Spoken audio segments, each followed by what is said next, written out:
brought this dream.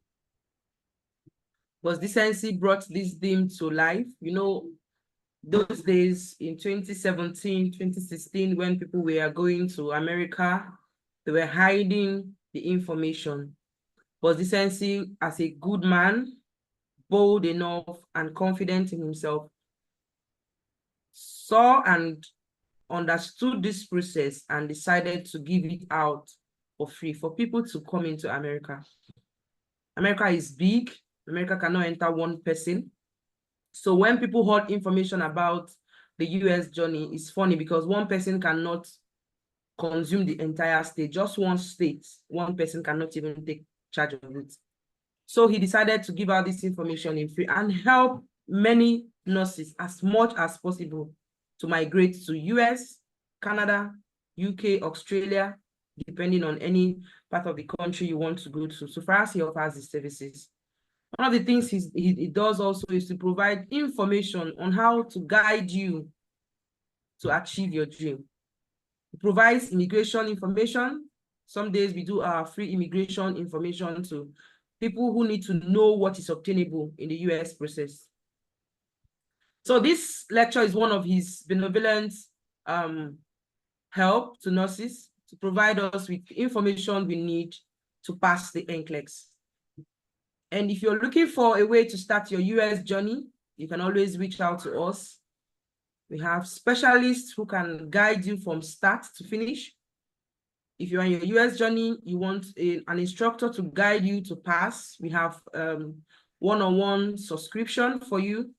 Just pay and an instructor will be assigned. Recording in progress. Recording in NCLEX progress. Academy, we have many instructors. We have 60-something instructors. So you can't come and say you don't have any instructor in the academy.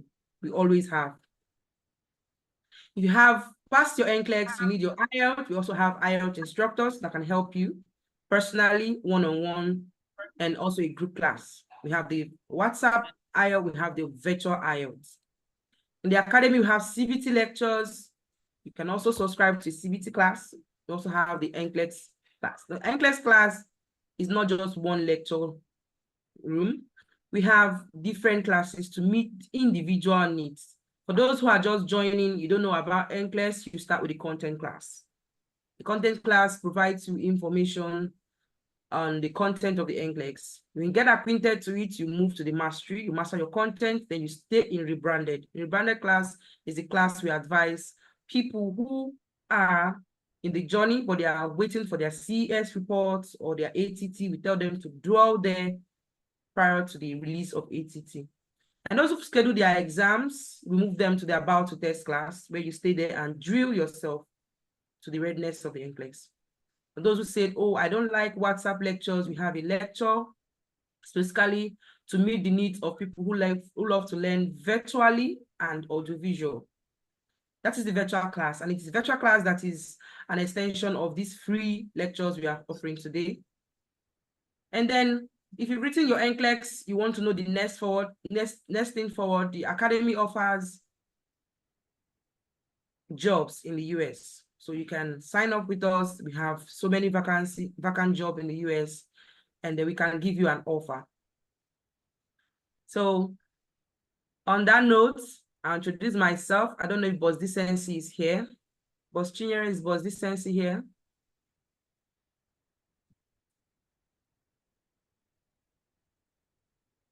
Okay, I don't think Boss Decency is here. So in the absence of Boss Decency, I will wait for him to join us. And when he comes, maybe we'll give him the mic.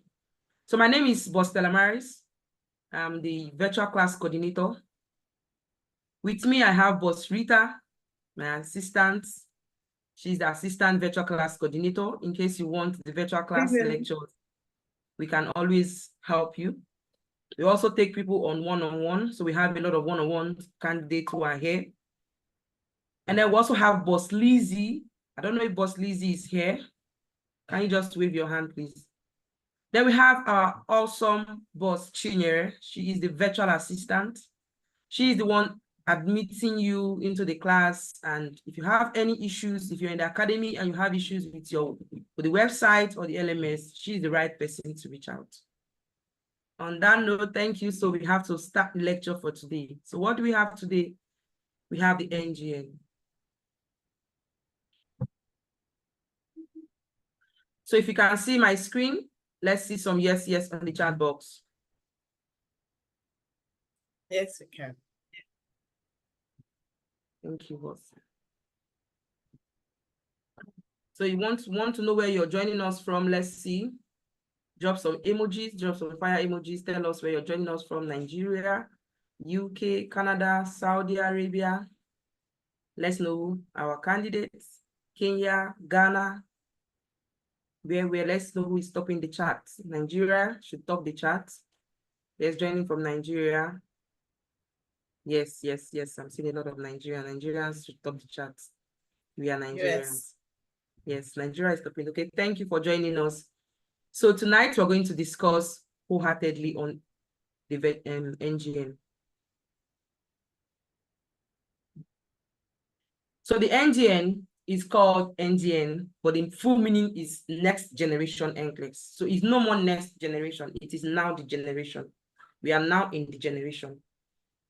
So this question type started on the 1st of April, 2023. Prior to that, NCLEX questions were on purely critical thinking. And then the NCSBN decided to change the pattern of the NCLEX question to the next generation NCLEX. Give me a minute, please.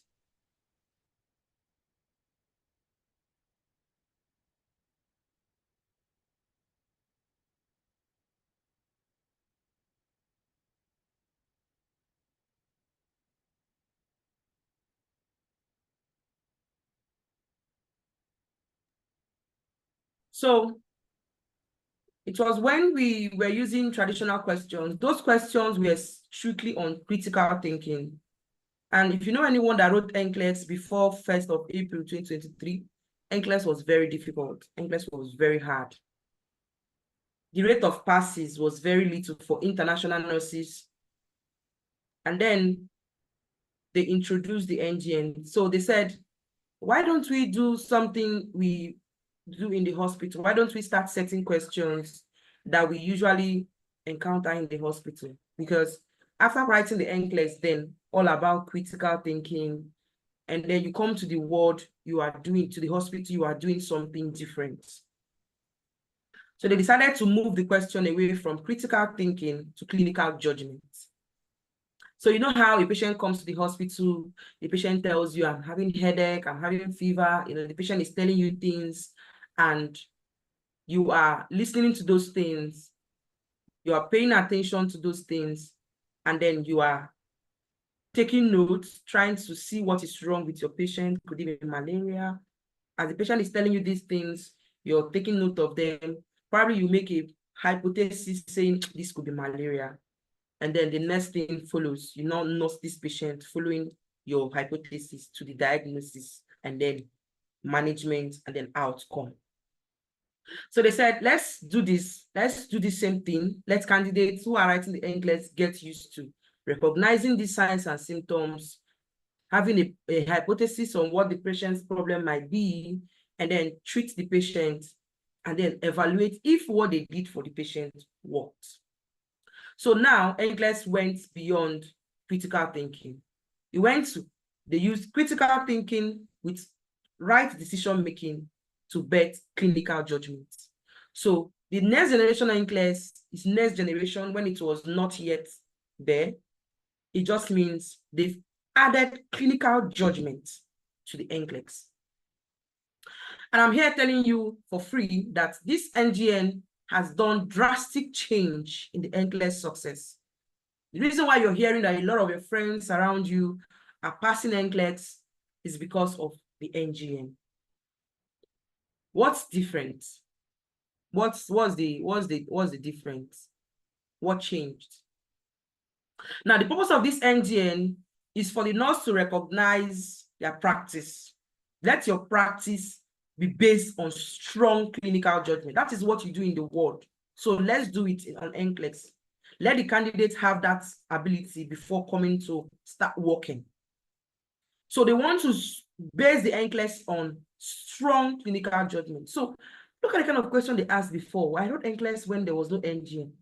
So you could sit down and read your NCLEX and read your NCLEX. Next thing they ask you is, oh, a patient who has heart failure and the patient's lab is just released and you are taking care of another patient. So who will you tell the secretary to take the results to? Critical thinking, like you should think about where the lab results should go because you are doing something for another patient and the secretary says this result he's bringing to you is critical, like maybe he has a lab value that is life-threatening. NCLEX wants to know what you do. You tell them to take the lab to your supervisor, to the healthcare provider. That's very stressful because you want to talk about heart failure. Tell me about heart failure. You've read about heart failure, you know the signs and symptoms, you know the lab values and everything, and somebody is coming to ask you, where will you take the lab result? So you see that the rate of pass then was very low. But if you go to NCSBN website, that is the body in charge of setting NCLEX, you will see they usually release quarterly results of NCLEX candidates. International candidates are people who are not residing in the US and who did not school in the US and who didn't take NCLEX in the US. So we are writing NCLEX from anywhere outside. You fall into that category. We compared it when the NGN came out and it was powerful. So as I'm telling you now, you pass your NCLEX smoothly, swiftly by just knowing this secret. So now what you see is, if you see you have read heart failure, NCLEX will ask you about heart failure, the signs and symptoms, the complications, the nursing intervention, and if you know your heart failure, you know your content very well, you pass.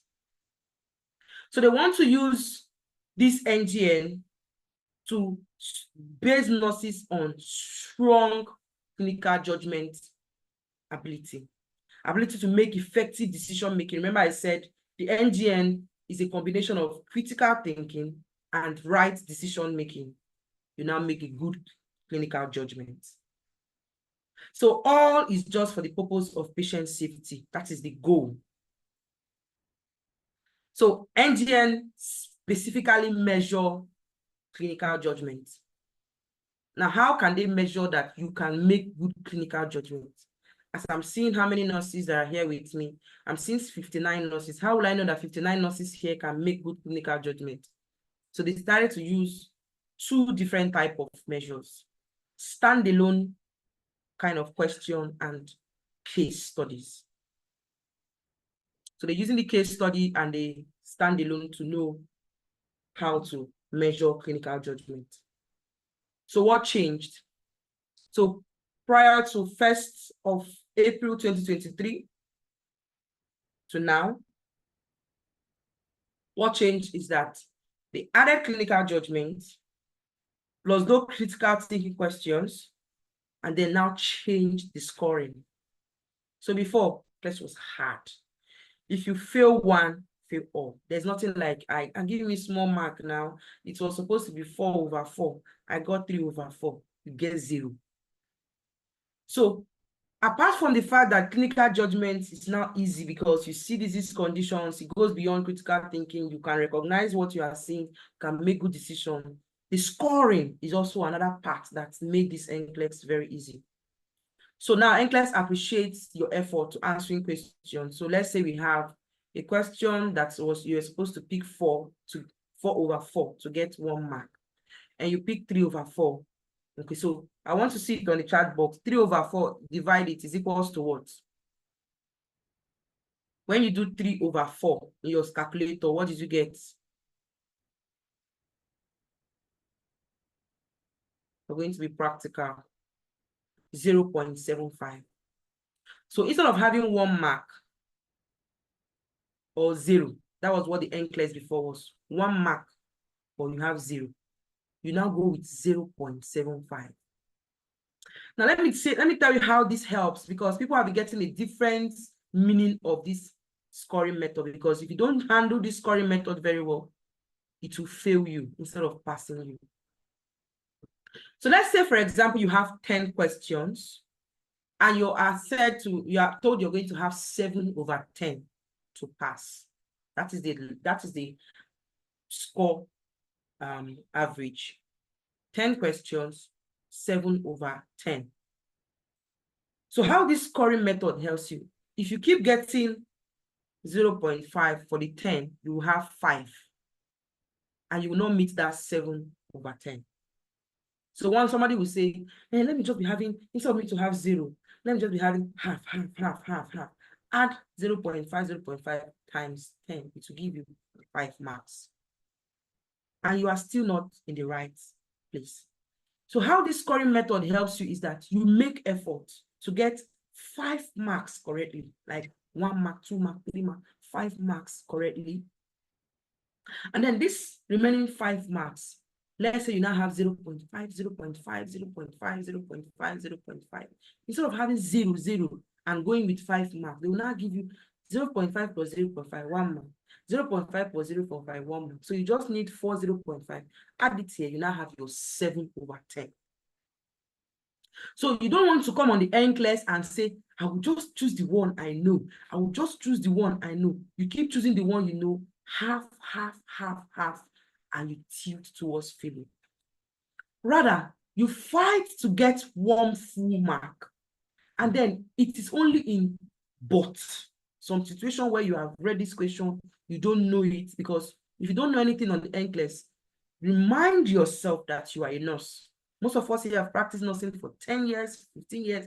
So even in terms of talking to you, most of you are not supposed to be telling you something about NCLEX because you have practiced nursing more than most of us in the academy. So don't forget you are a nurse. Put in your nursing knowledge. Most of the things you'll be seeing in the hospital setting, in the field you are, most of you are not in the bedside nursing, you will get this answer correctly. So don't rely on partial scoring to pass NCLEX. Rather, you want to use the partial scoring as an advantage. That instead of me to have 0, I'd rather go with 0.5. So I'll get my 1, 1, 1, 1. You see this one we don't have like this. I will not have 0. That's how it is. Because I meet candidates who come to tell me, boss, I think this assessment, though, I only choose what I am sure. How can you keep choosing what you are sure, choosing what you are sure, choosing what you are sure throughout? You will not pass. So I asked the candidate, what if you wrote NCLEX prior to NGN? When it is select all to get 1 mark, it was hard. And people passed. Now that you have had partial scoring, don't be lazy, don't relax on it. Fight it tooth and nail. Use it as an advantage. Tell yourself, people did it without partial credit. Now I have partial credit, it is to my advantage.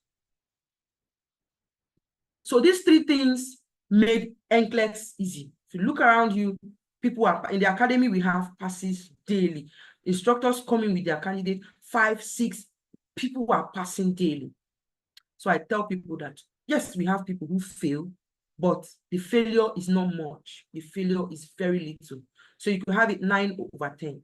9 person pass, 1 person fail. 9 person pass. So that 1 person might make mistake, because people who fail NCLEX are not people who are not intelligent. They are not people who are not intelligent. They are not people who did not read their book. They just didn't apply the right principle. And I'm going to show you that NCLEX is very tricky. If you go, NCLEX will trick you and you will come back. But if you go knowing that NCLEX cannot trick you, you cannot come back without the trophy.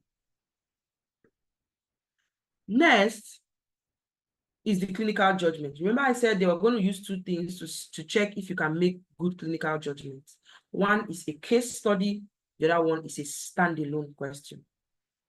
So we have minimum of 85 questions on the NCLEX and maximum of 150 questions. Now, if you're going to have 85 questions, the minimum case study you're going to have is 3. You can't write NCLEX now without having at least 3 of this case study. At least that's what NCSBN says. So that means you can have as many case study as possible. Now, the clinical judgment function, we use this model to measure it. The first one, the second one, the third one, the fourth one, the fifth one, and the sixth one together. It's called a case study, and it measures your ability to make good clinical judgment. So when you look at a person's report, someone that has failed the NCLEX will tell you in your report that when it comes to clinical judgment, you are below passing standard. So clinical judgment is a stand on its own. You're going to make mark on it. Then this one's recognizing cues is a mark on its own. So apart from the fact that they will tell you overall clinical judgment, how did you perform? There's a score for it. There's also a score for individual clinical judgment. How many cues were you able to recognize? If you had 10, the average is 5.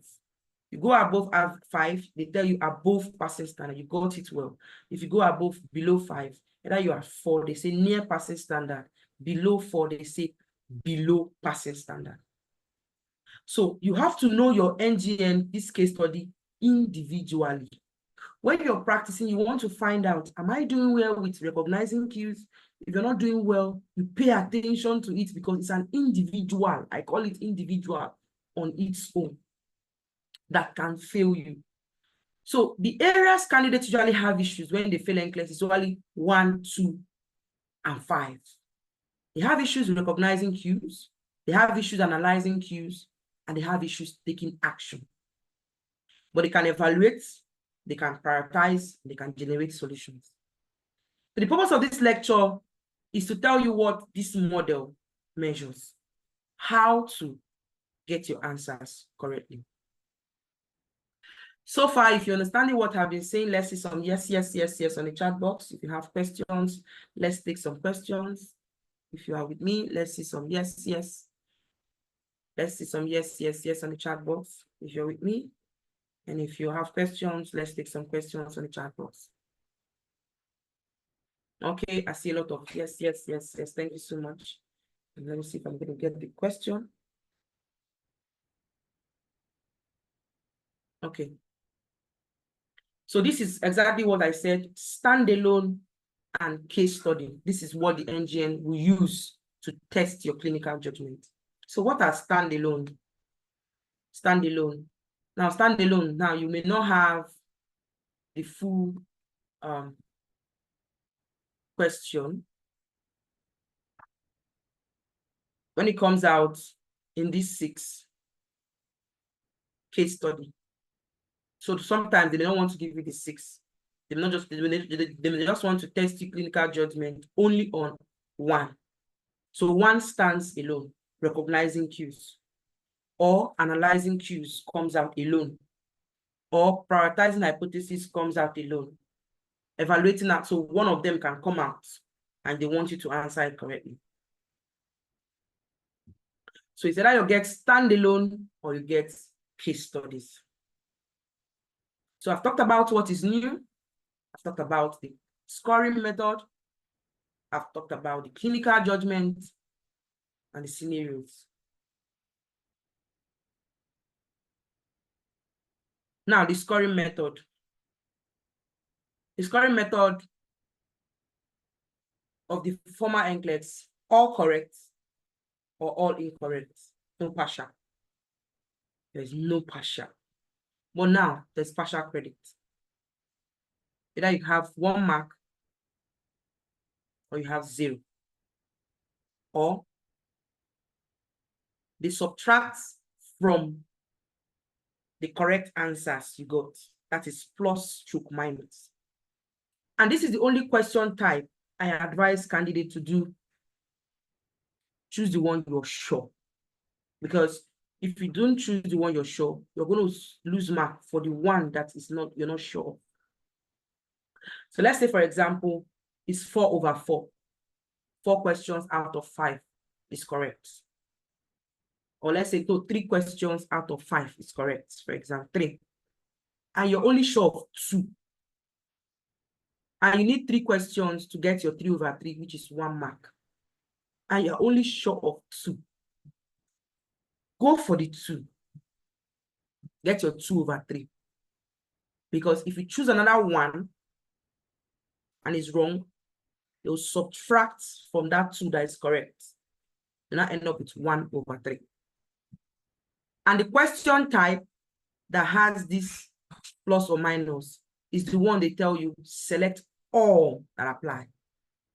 They don't tell you the number to select. They don't tell you to select 3. They don't tell you to select 2. They don't tell you to just say select all so that you're open. You select wrong ones, they subtract. So once you see that kind of question, pause and choose only what you are sure so that you don't get subtracted from that one. That's the only question type I ask the candidate to do that. Then the rationale scoring method. This one is a scoring method where 2 questions together. Diabetes causes hyperglycemia. So diabetes and hyperglycemia. For you to get 1 mark, you must get the diabetes, you must get the hyperglycemia to get your 1 mark. If you got only diabetes and you didn't get hyperglycemia, you get 0.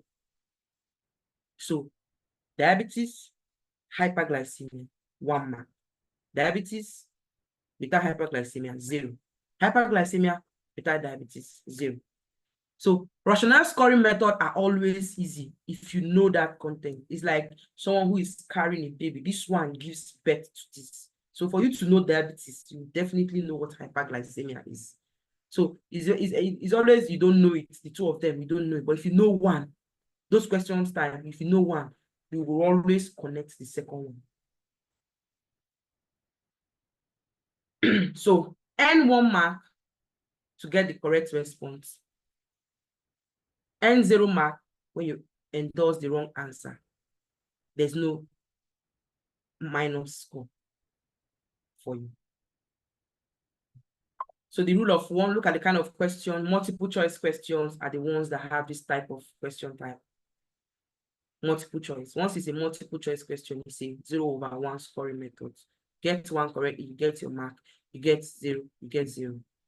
They don't subtract from you, for there's nothing to subtract. So multiple choice item in the matrix also has this scoring method. So they'll just select the ones you got correctly.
Hello, everyone.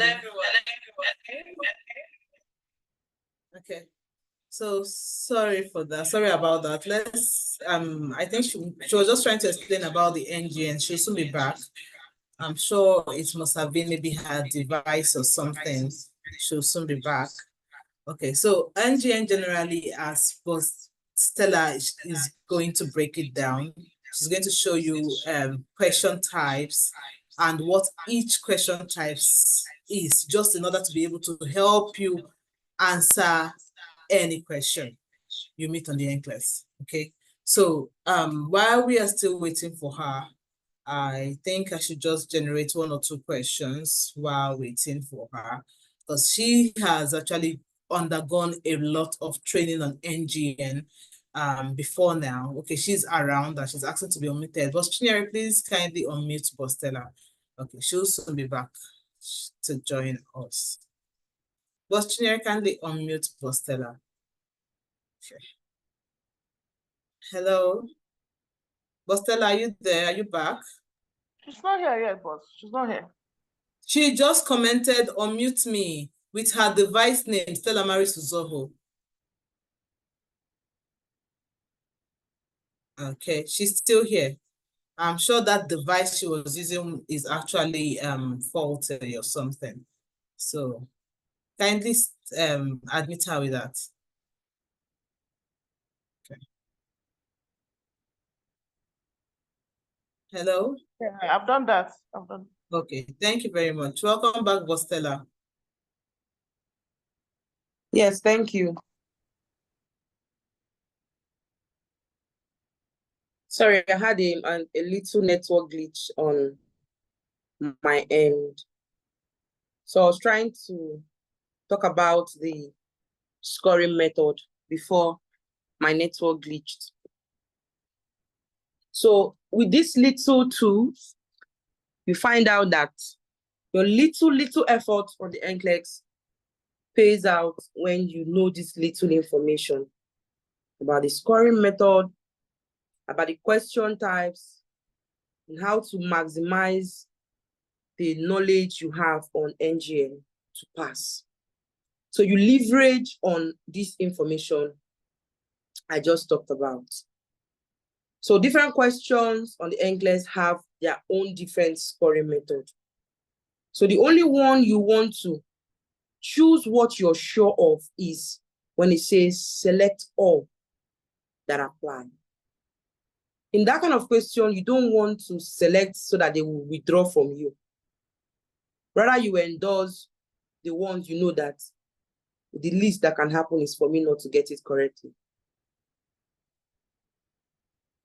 Now, let's talk about how you pass your NCLEX. The screen is coming, please. Now, a lot of information are out there. People keep telling people that, oh, you must pass your NCLEX at 85. That is wrong. One of the things I tell my candidates is that you must not pass NCLEX at 85.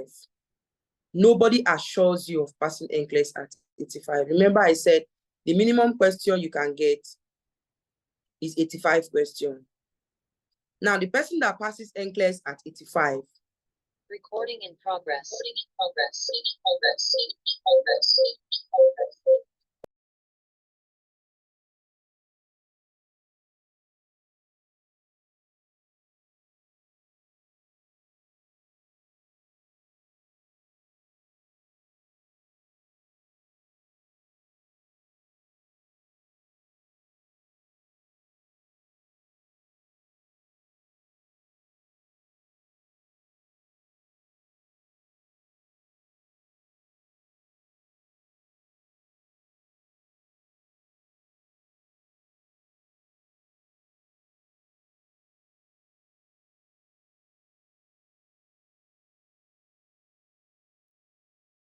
So the person that passes the NCLEX at 85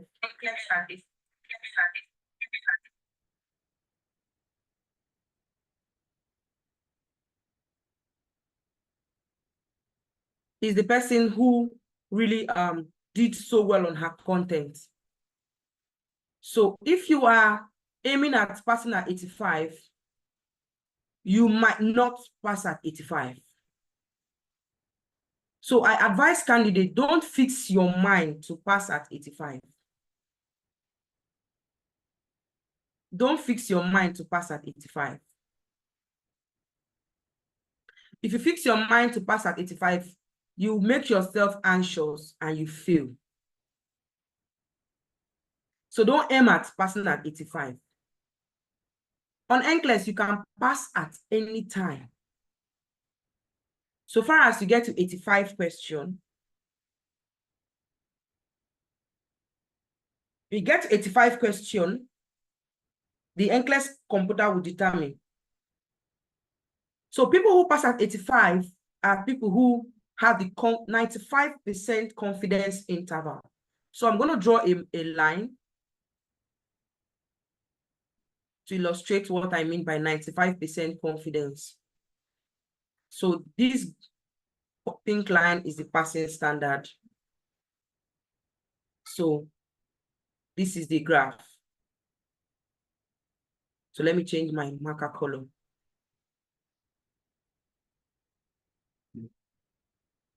So the first question you get is at this passing standard. The next question, you get it correctly, it goes up. Another question, you get it correctly, you keep going. So this is question 150.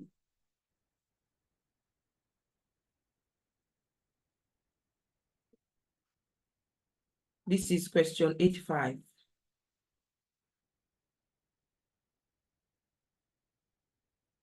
So anything here is in between 85 and 150. So you start with number 1.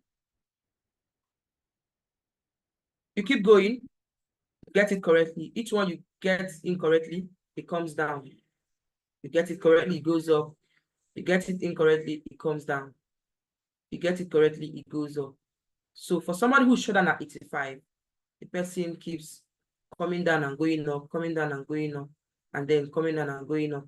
Maybe they start getting hard questions, they start coming down, they start going up again, start going up again. They start getting hard questions and coming down. And when they get to 85,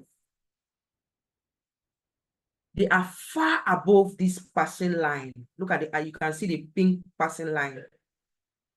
Realize that from this pink line to where they are is far above. It means computer determines that if I take this person to 150, there's a 95% chance that this person is still going to pass because the person is far above passing standard. So the possibility of dragging down below this line is low. Computer will shut down and say you have passed. You can't pass anything below 85. So people who pass at 85 are people who, as an 85 question, they've already determined they have 95% confidence interval. You shut down, you pass. Then people who fail at 85 means the questions came, you keep going up, then the point came, went down, you're failing it, failing it, failing it, failing it, failing it. And then you get to 85, you're so deep low. The possibility that you will come up again is low.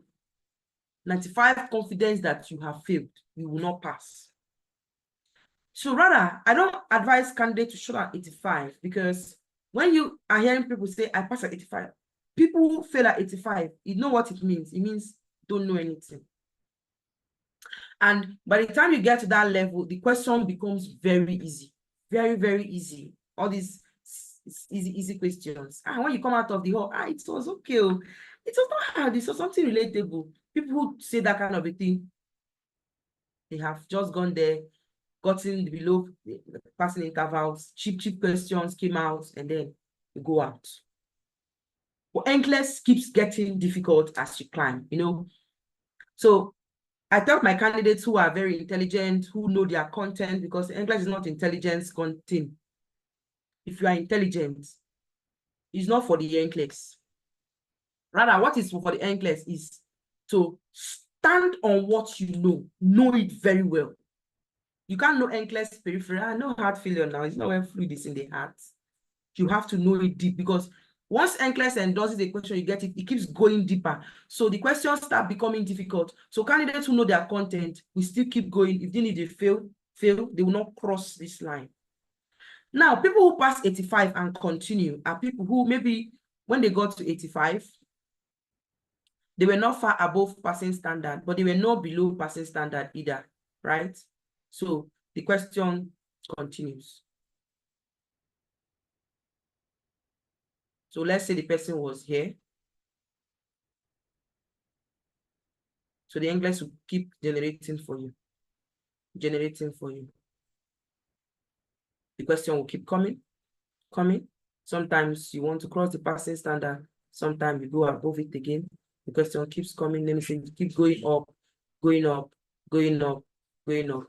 And maybe at question 120, it's your far above passing standard, it shuts down. So at any point it goes above passing standard, it can shut down. Then some people are just in between. They've been in between. The question will keep coming. They come down. They come down. They do as if they want to pass the passing standard. They go up again. These are the people who get the whole 150 question. So the person just relax. They go, maybe they see how you will do. So let's say the person got at 150 and the person is still above passing standard. The person pass. The person goes below passing standard at 150. The person fails. So the first passing and failing decision is the 95% confidence interval, which is not everybody that will fall into this category, but I want almost of my candidates to fall into this category. This is the most relaxing category you can be, and you will not really panic. So whoever told you must pass NCLEX at 85, if you don't pass NCLEX at 85, is a lie. So what you do when you go into the NCLEX with the goal of passing at 85, when you now see at 85, you clock in the question, another question comes out at 86, you now start panicking, start shaking. And then some of you, they've given you a lot of information that you must show them at 85. So you sit down from number one, from question one, you're taking your time. You're eating it like someone who is eating meal because they have told you must show them at 85. Then when you now get to 85, your 5 hours you should use to answer 150 questions. You've already used the 5 hours to answer 3 hours out of the 5 questions to answer 85 questions. Some of them will use 3 hours, 30 minutes to answer 85 questions, and it doesn't shut down. You now realize that there's still a long journey and you have little time. Anxiety gets into you. You now still start seeing NGN. You now say, oh, this thing should shut down now. You're not reading question like, hey, this is heart failure. Okay, let me choose. Because now the person is now battling with time. That is where running out of time decision comes in. If you've exhausted your time at 85 and you start panicking, start having issue, before you know it, at 120, your time ends. Bam. So what happens is at 120, if your time shuts down and you are below passing standard, you fail. You are above passing standard, you pass. When you run out of time, this is the worst. I don't want any candidate. In fact, you will not be happy with yourself. You will panic. Some people panic attack will affect them. And I've only seen only one person all these 2.5 years I've been teaching NCLEX. Only one person I've seen run out of time and fail. So kindly sit down and do your NCLEX. So one of the things you need to do when practicing NCLEX is to time yourself. Aim at, I think I should give every question 2 minutes or every question 1 minute. Some questions are harder than others. So you want to maximize the time with the easy ones, with the hard ones. That's why you must enter NCLEX having a strategy to answer questions. You saw me yesterday. Who saw my strategy of answering questions yesterday? Let's see it on the chat box. Who saw my strategies of answering my prioritization yesterday? Who saw it yesterday? I had my own strategy of answering questions yesterday. You must develop your strategy to approaching questions. And I use that strategy anytime. Who saw my strategy yesterday? Who liked my strategy? Who liked the strategy?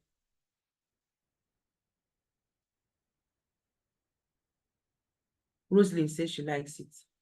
Somebody says she wasn't there. And that's my strategy, and that's the strategy I teach candidates. Now, this strategy helps you to calm down. It keeps you in check. It calms you down. You are in charge of the question. You're communicating the question. So between A and D, okay, you go out. Between 2 and D, between 4 and 5, you are calm. You manage your time. You manage anxiety, and you are in charge of the question. So if you do that kind of thing, you want to know how many minutes it takes you to answer one question. So the people who reach 150 are the ones who NCLEX decides their score at maximum length of exams, those who answer the whole questions. So if you understand the scoring method, NGN introduction I've given you, you understand the passing score, you've got value for what I've said so far. Let's see some values on the chat box. If you have questions, let's take questions on the chat box. We are moving now to explaining each of the NGN.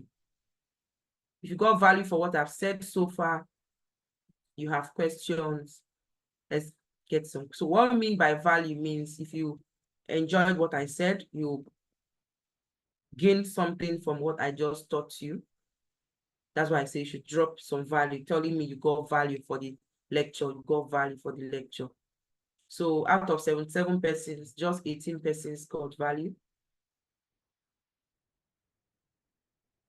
Someone said, can you explain why you say you should try to answer the question now? Or the one you said you should try to answer the question. I don't understand. So I'm seeing a lot of value. So a lot of people got value. A lot of people got value. Thank you. Thank you. Thank you. Powerful value. Thank you so much. So you leverage on these 3 secrets I've given you. The last secret to your NGN success is time. Time is your leverage on it, 5 hours. So while some people, time may be their disadvantage, make sure you leverage on it. Imagine somebody giving you 5 hours to answer 85 questions. The same 5 hours to answer 150 questions. But then, timing does not just happen automatically. One of the reasons why you go for one-on-one coaching is because we teach you how to maximize your time. Always do a cut. Boss Rita said yesterday, if you're not doing a cut, you are joking. So some of you launch question on tutor mode, always want to, let me just do the tutor mode and learn. I will read it and learn. You're not even practicing NCLEX right in tutor mode. If you want to really learn, then time it. Even if you're starting NCLEX today, time it. Do 20 questions in 40 minutes. Have your 0/40 or 0/20. Then bring your textbook and then review it one by one and not in tutor mode. So the people who showed at 85 are people who have trained themselves. You have to train yourself to show at 85. You want to time yourself. Always practice in time mode if you have moved to the level of using question bank. Even in the academy, our question bank is timed. You can't just sit down and be cooking soup and be doing question bank. You have to sit down, time yourself and do. So you train yourself. You train yourself with cards. Shutting out 85, shutting out 85, shutting out 85. That day on NCLEX, that is how it will come out. 85. And then some people, even when they have trained themselves, they don't know shut down 85. You know how I showed you, right? You are still in the game. When it's above the line, that is the reason why you saw the next question. If you failed, yeah, you won't see the next question, just shut down. So when it passes 85 and you have not passed and a break's coming, take a break, wash your face, drink water. You know how you went for fight, somebody blow you, say I'm coming. You go and get ready for the next blow. But rather, people will now sit down and be panicking. It did not show them at 85. It's like I have failed, though. I'm here with Jesus, so my time. And that is what fails you. And that is what fails you. So all your effort now goes down the drain. So this is the decision on NCLEX. So the 95% confidence is the confidence that says this person at 85 question is far above the passing standard. The possibility that if the person keeps going forward, they will pass is high. Shut down. Do you understand it now? I drew a line to illustrate it. At 85, you're far above passing standard. The possibility that if I keep giving you question to 150, you will still be above passing standard is high. I shut you down, you passed. So people who pass at 85 are people who did, they did well. They did well, they smashed it. So CAT means computer adaptive test. Okay, so let's move into the next item of the day. I'm happy you guys got value. The next item of the day is to explain the parts of the NGN case study.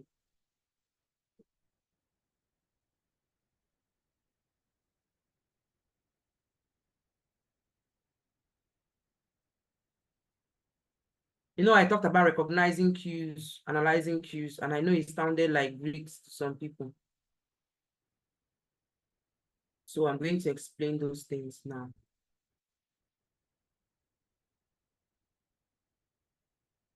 I'm bringing up my slide, please. So you can see my slide. Let's see some yes on the chat box. If you can hear me very well and you can see my slide, let's see some yes on the chat box.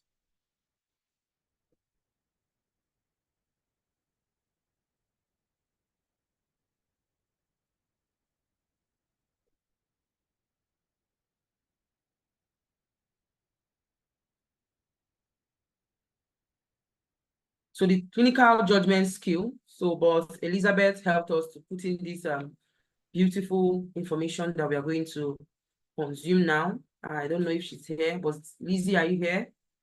So I've talked about clinical judgment. I've told you what it is. I've given you information about it. If you're just joining us now, maybe when the video comes out, the recording comes out, you can catch up from the beginning. But then we have to move forward. So if you were with us here and you got everything I said when I started from the beginning, now tell me, what are the two things I say you bring together to make good clinical judgment? The two things I said you bring together, you bring this together, you bring this together to make good clinical judgment. Let's see people who were following. Let me be sure you are following. What is the passing standard? Like out of 85, how many questions to get right? Well, out of 85, you're only being scored on 60 questions. 15 out of that 85 are not scored. Even if you get 150 questions, 15 questions out of it are not scored, but you will not know the one that is not scored because those are questions they are still testing. Thank you so much. Nene said, critical thinking and good decision making. You bring these two together to make a good, in fact, Nene, I owe you one-on-one. Send me a DM, I'm going to coach you for this answer. If you've not written your NCLEX, I promise to guide you personally because you really followed through. Decision making and critical, I owe you free one-on-one 1 month. That's the thing you get for answering questions. Means she was following. So on your NCLEX, even if you have 85 questions and you shut down, out of the 85 questions, 15 are not scored. Those ones are the ones they are testing. So how do you know? You know, I said earlier that you get cheap questions and you go out and you fail. That's because when they set questions, they put it into the question bank. They don't just start using this question. They don't just start using the question. They have to test the question. And how they test the question is how many people are getting it correctly. If 90 people are getting this question correctly, it means it's an easy question. If 40-something, 50-something are getting it correctly, this is a medium question. And if less than 40, 20, 10, 12%, 9%, again, that is a hard question. So when they put this question in the question bank, you encounter them, but they will not be scored. You will just be endorsing the answer. They will now know that this is a hard question. This is a simple question. This is an easy question. So the computer now determines the next question to be. So what is computer adaptive? Computer adaptive means it is the computer that decides the question to give you. The computer adapts to you. So let's say, for example, me and Boss Rita are writing this NCLEX now, right? So she's on her own computer, I'm on my own computer. And I endorse my answer, the first answer, I fail it. The first question is usually a question that anybody that claims to be writing NCLEX should get correctly. So let's assume I fail it. The next question the computer will bring will be a little easier than that one. But for Boss Rita that got it correctly, the next question that comes for Boss Rita becomes a bit harder than that one. And that's another one, I fail it. Another cheaper question comes out for me. Remember, I'm going down the passing standard, right? I'm failing. Then Boswita's go up and another hard question, a bit harder than the one she answered last, comes up. So let's say Boswita now fails that one. The computer brings out easier one than that one. So it is computer adaptive because it is the computer that determines you. That is why you will see two people. Somebody will say, I know my content. I was even the one teaching my friend Rita. And Rita passed and I did not pass. That is because computer is deciding your question for you. You have your content in check. Your questions will get harder. And this person's question will not really get harder. You just need to step up medium and they pass. And you know your content, your questions keep getting hard. In fact, you see teaching questions and then you shut down and fail. So that's what happens. So that's why I tell everybody that cares to know that NCLEX is an individual thing. My friend did this. Is not obtainable on NCLEX. So most of you listen to your friend. It's not like you should not listen to your friend though.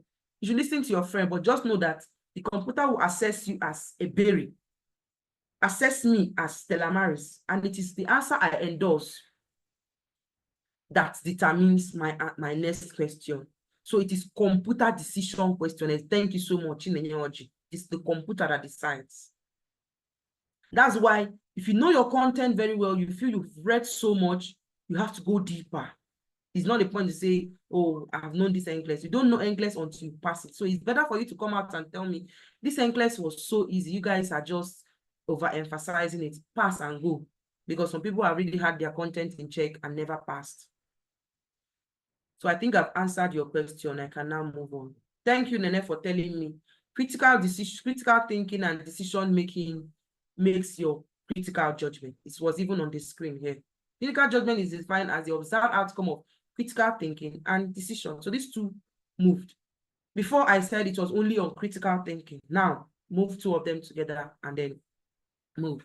So the first thing I'm going to give out in this session is that NCLEX questions are not set on recall and remember.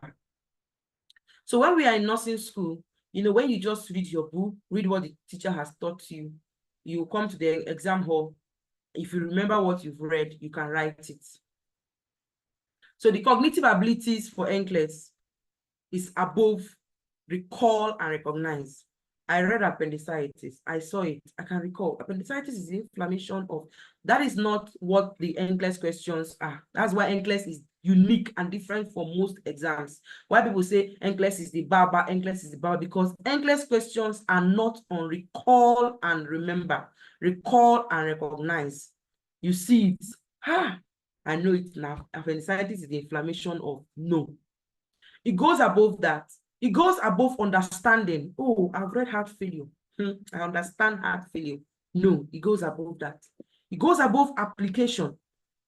So what you read, you want to dump it on the NCLEX. So I tell candidates, don't read your content because you read and they said SpO2 should be 95 to 100. So when you see a question and you see a question that the patient's SpO2 is 91, automatically, you dump your content on the NCLEX and say, that is your answer. That's what most of you do. It's not what NCLEX is all about. NCLEX is set at analysis. So you recall, remember, understand, apply, but you must first of all analyze your question. So you bring in everything. Be you able to recognize, able to remember, you're able to apply what you understand to untwist the question. So if you do not move away from remembering and recall to understanding, to applying and entering analysis question, that is where most candidates are webbed.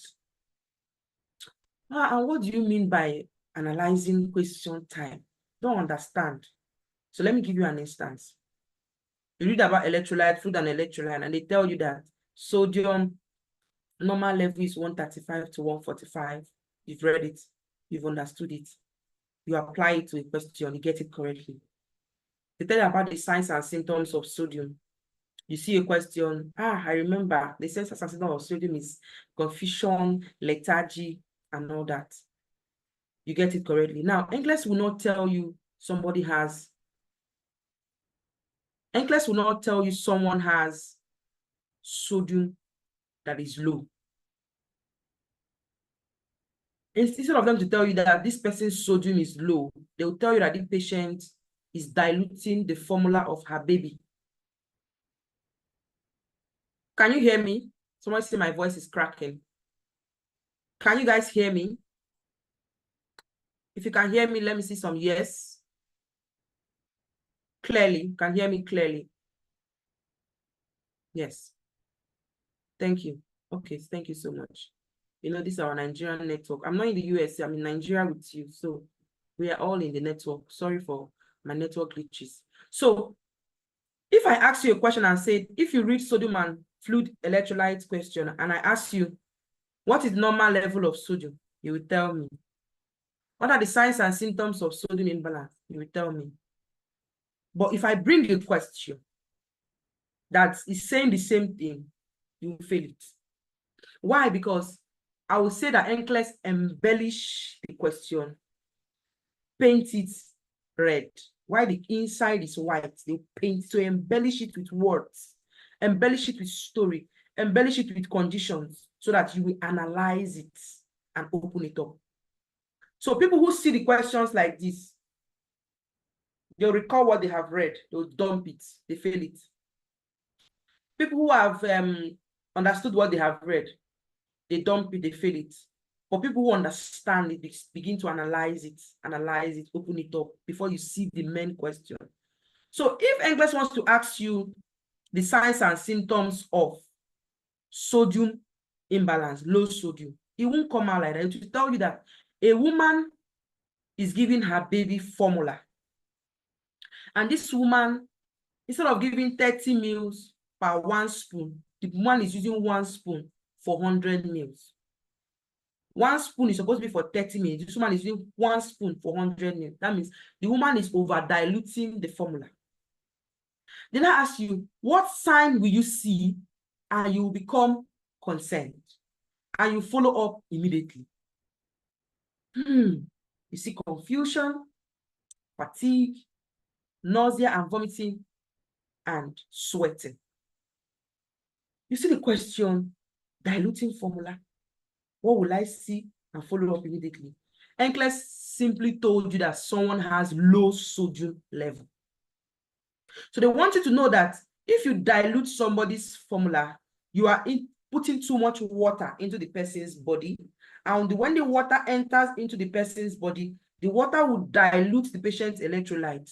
And the electrolyte of target is sodium.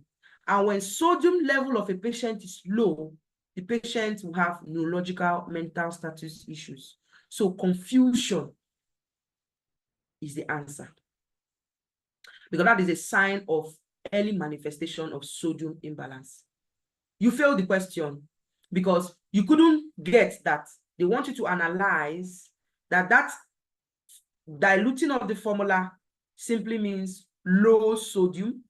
And if there's low sodium, the patient is going to have so and so signs.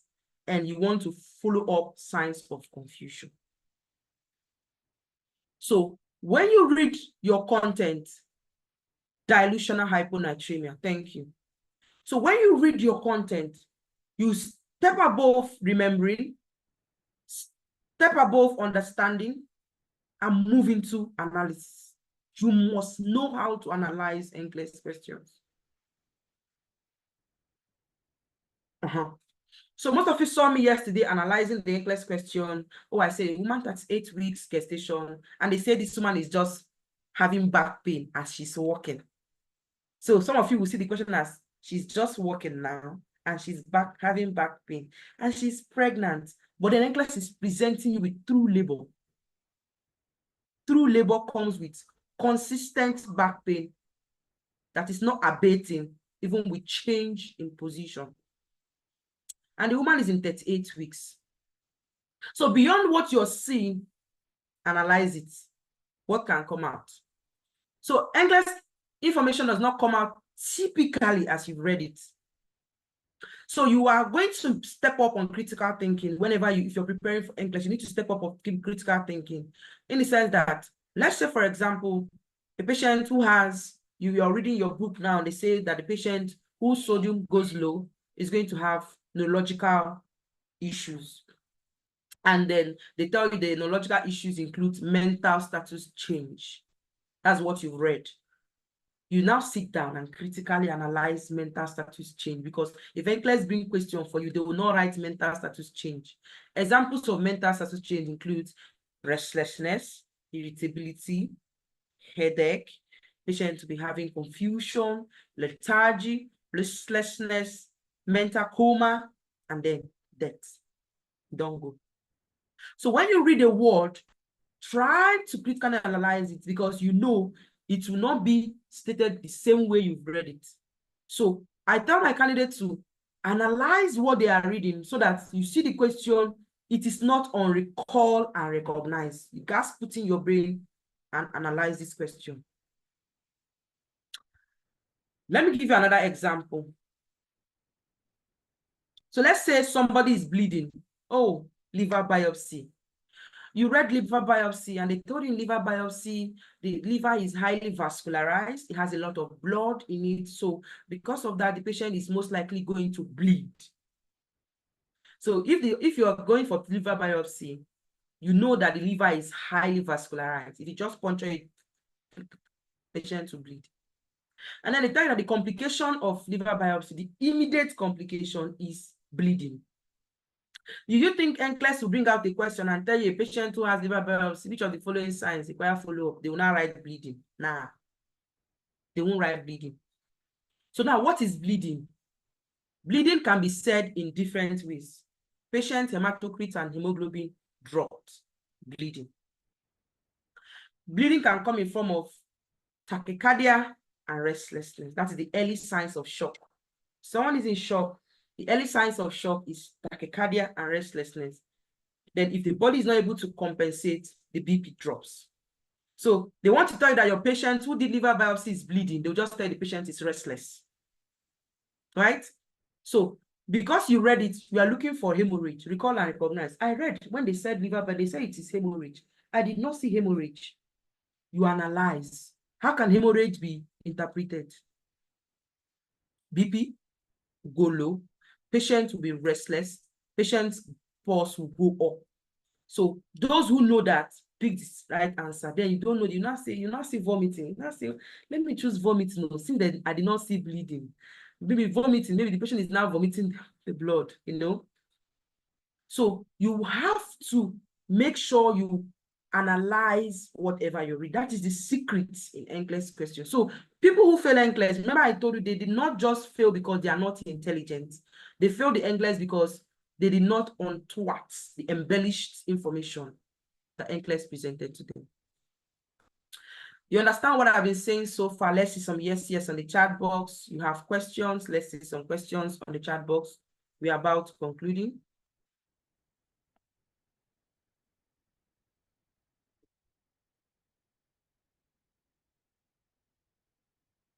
So let's some value, the value. Let's see some values. Let's see some yes. Let's see some questions. Let's see people who have questions. Let's see people who need a cap. Thank you so much. Okay, I see a lot of people overvalue gotten, so we can move. Thank you. The aim of this class is to carry everyone along, even if you're in the process of the NCLEX, you're just hearing NCLEX for the first time, or you are about writing, you're going to benefit from this lecture. That was what I promised everyone. So clinical judgment is critical thinking and critical decision. So it's the process where you want to use your nursing knowledge to observe, assess the presenting solution, identify what the problem is, generate solution for the patient, and then evaluate what I did it help?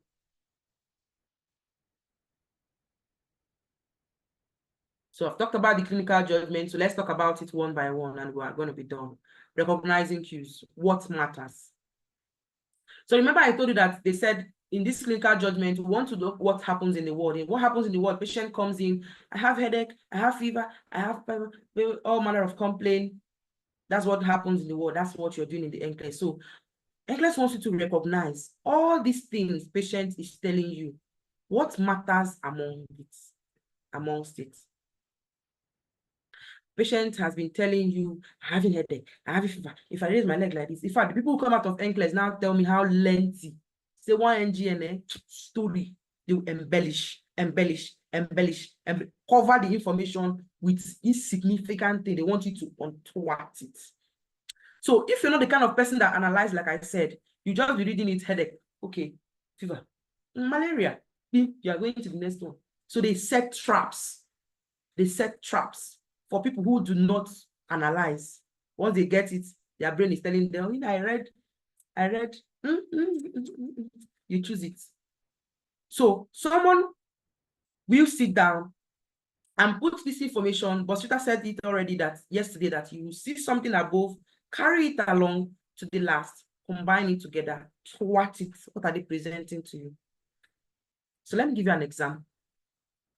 A candidate went to the NCLEX. No, I wrote the NCLEX before NGN. So how did I know so much about NGN? I have a lot of candidates. When they write, I call them, they give me information. So this candidate said she saw a question. Let me use that question to tell you how the NCLEX recognizing cues matters. So they said that this patient had an accident, hit his head in the car. He was driving, hit his head. He's having headache. He's having this. He's having signs and symptoms of, signs and symptoms of accidents. But then something was unique. Everything was off. They say recognize cues. What matters? It takes a candidate that knows that if somebody has accident, if you have these signs, I expect it. But NCLEX was presenting them with alcohol withdrawal. The patient took alcohol. They did not say the patient took alcohol. Remember, I said they will not mention it. This patient had alcohol withdrawal syndrome, embellished inside accident. And many people who have encountered that question on NCLEX will definitely know accident. What is concerning? What matters? He had accident now, he broke his leg. He had accident, he's bleeding. So what matters is something significant. Most times it is not the expected outcome. So what matters most? Another candidate went to the NCLEX and the patient had heart failure. All signs and symptoms of heart failure was there. And they hid pneumonia inside it. They hid pneumonia inside that. And the candidate was going with a question. She said, something is wrong. See, these things are expected. You see, that's why you have to work on analysis. These things are expected. Why is this patient who has heart failure having this? She now dictated pneumonia. And it was between heart block and pneumonia. So some people will say, you have heart failure now. You are heart block. So we will just marry everything together. You fail. They buried you. So what matters most? Let's talk about it. In recognizing cues. What are cues? Cues are all the information, subjective and objective data of the patient. Include environmental cues. Client is alert, oriented, family member brought him, client's signs and symptoms, headache, this, both the ones you observe and the one patient tells you are what are called cues. So cues are findings, they are assessments, they are information the patient gives the nurse or the nurse gets from the patient. So when you get these things, they want to now say, since the patient is telling you all these things, or you now have all these findings, what matters amongst them? So in recognizing cues, you want to identify relevant and important information from the patient's medical history, patient's vital signs, patient lab result, patient signs. There are many things they will give you. Then what information is relevant amongst them? What information is most important? What information is of immediate concern? So at that first question, you will just be looking, something is wrong. So I have another question. The patient will have a diagnosis. So look at what matters. Let's start to talk about what matters. 3 things most commonly matters. 3. So before I talk about that 3, I'll tell you the 5 things you want to write as a template if you want to master your NGN. If you have your pen and paper, let's see some yes on the chat box. You have your pen and paper to write these 5 things I'm going to talk about. Yes, you have your pen. So the first one is signs and symptoms.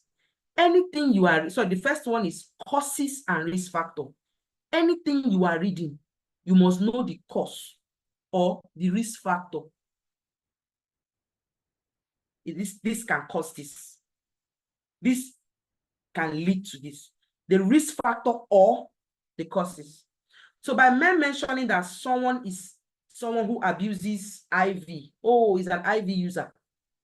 IV abuser can cause endocarditis, infective endocarditis. Your eyes is now up. So the 5 templates is 1, causes and signs and symptoms. The second one is, causes and risk factors. The second one is signs and symptoms.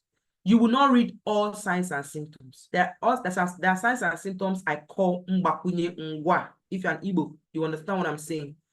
Those type of signs and symptoms, you see them in anybody that is not feeling fine. Anybody that is not feeling fine will be tired, fatigue, will have nausea. We know those are not the signs and symptoms. The signs and symptoms you want to look out in a disease condition is such that if I just mention it to you now, 3 out of all of them, you can get the condition. So if I want to tell you now that patient has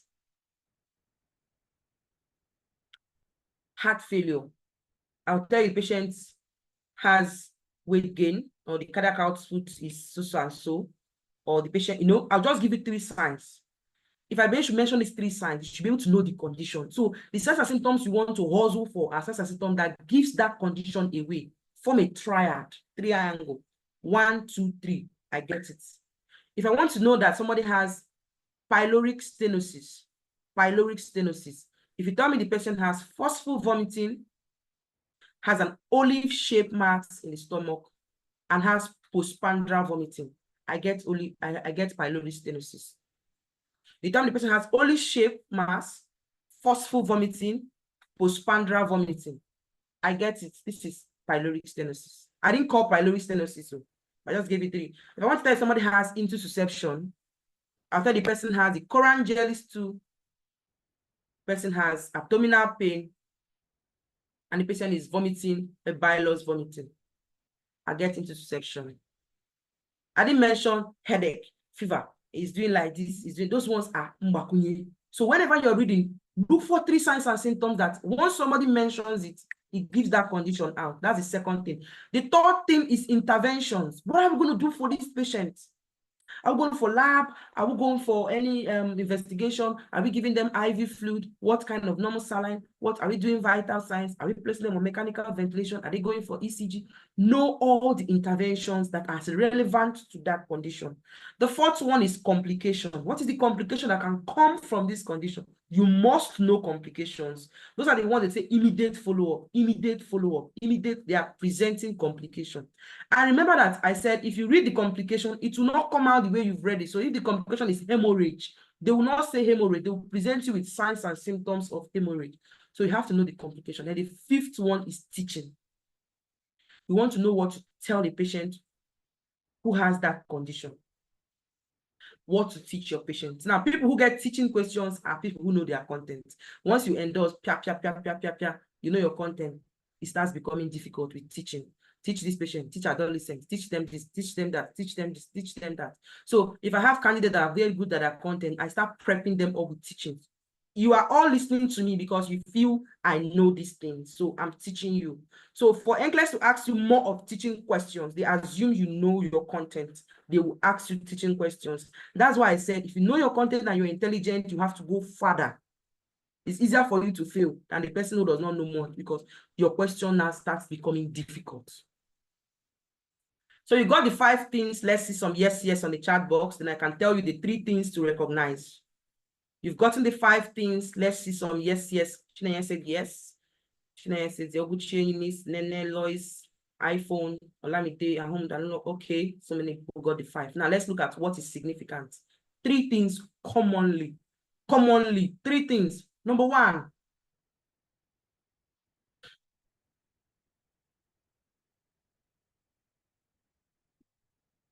Okay, let me change my marker to red.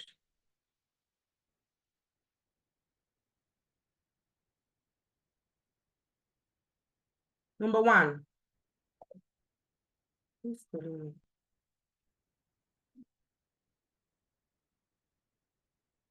Sorry.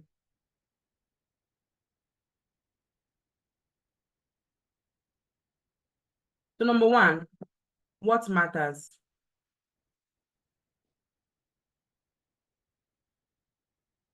You know, we said we recognize cues, you're recognizing what matters, what is relevant, what is concerning. It's not just anything you are recognizing. So one, NCLEX might present to somebody who has a condition. So this patient has a condition, but then there's a complication in that condition. So what they want you to identify is the complication. So number one is complication.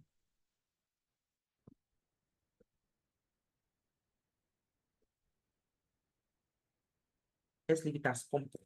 My marker is not that wonderful. So what matters? The patient has heart failure. So the patient already has heart failure. They will tell you, patient has heart failure.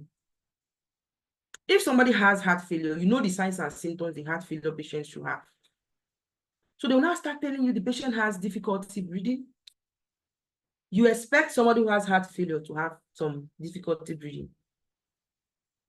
The patient has cough. You expect them to cough because of fluid in the lungs, right?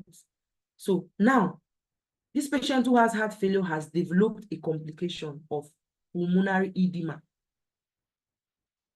They have heart failure. They have developed a complication of pulmonary edema. So they will now start telling you everything about the patient.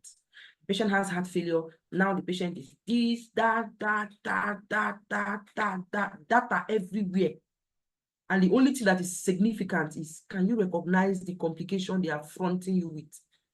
So what matters in this case is, you have heart failure. So that dyspnea is not a problem. You expected findings are not what you, but most of you go and choose expected findings. You now move out. NCLEX deceives you. You go and pick expected findings. But what NCLEX is asking is a complication. So you now realize that if somebody has pulmonary edema in heart failure, they will have blood stint sputum. They cough out, stint of blood comes out. They have crackles on auscultation. A lot of fluid now is in their heart. Patient has, presenting signs of pulmonary edema. Those are the signs that are concerning. In this case, the relevant information, the information that is concerning is the complication the patient has developed with the condition. Patient has hypertension, diabetes, and atrial fibrillation. He's an 65-year-old man. The man has heart failure, has atrial fibrillation, has hypertension, has diabetes, and they now giving a complication inside it. You don't have to fall for those things they've already mentioned. If the pulse of the patient is high, it's expected because they have atrial fibrillation. If the patient's sugar level is high, the patient is diabetic. If the patient's blood pressure is above 120, the patient is hypertensive. You don't go choosing those expected findings. You're looking out for the complication that has manifested. The second one is exacerbation of symptom of condition. So if it is not complication they present you with exacerbation. So let's leave it at E. Exacerbation means, oh, you have heart failure. We have been managing you for heart failure, but now your heart failure is becoming worse. It's exacerbated. It's getting worse. How will I know the patient's heart failure is getting worse? That's when they now start describing the symptom of the patient. Initially, they said the patient has dyspnea. Now they will now attach an adjective to the dyspnea, increasing dyspnea. You expected to have dyspnea, but you're not expected to have increasing dyspnea. Your weight is expected to be, increased, but the patient gained weight of 2 pounds in just 2 days. It's a sign that the condition is getting worse. Jugular vein distension, too much systemic backflow of blood. The condition is getting worse. So in number 2, sometimes they present you with the condition and that condition is getting exacerbated. That is what is relevant. And then the third one is new symptom, new condition. So let's leave it at N. In the new condition, they won't mention that this patient has anything. They'll tell you this patient had accident. It's vital signs is this, that, heart failure, oriented, alert, blah, blah. They just be telling you everything about the patient. So in this case, they are presenting you with a new problem, a problem they want you to recognize. So if the patient has developed stroke, you put the whole assessment together and say, this is giving me stroke. That is the problem the patient has developed. So most one you miss out. You usually get the ones of the new. The ones of the new, you usually get it correctly. The one most of you miss out is the one of complication and exacerbation. So if I launch a question now and they tell you the patient came in, paralysis of the hand, drooling of the this and all that, you will just get the answer correct. It's a new symptom now. This is stroke. So the one you usually get correctly is the new onset.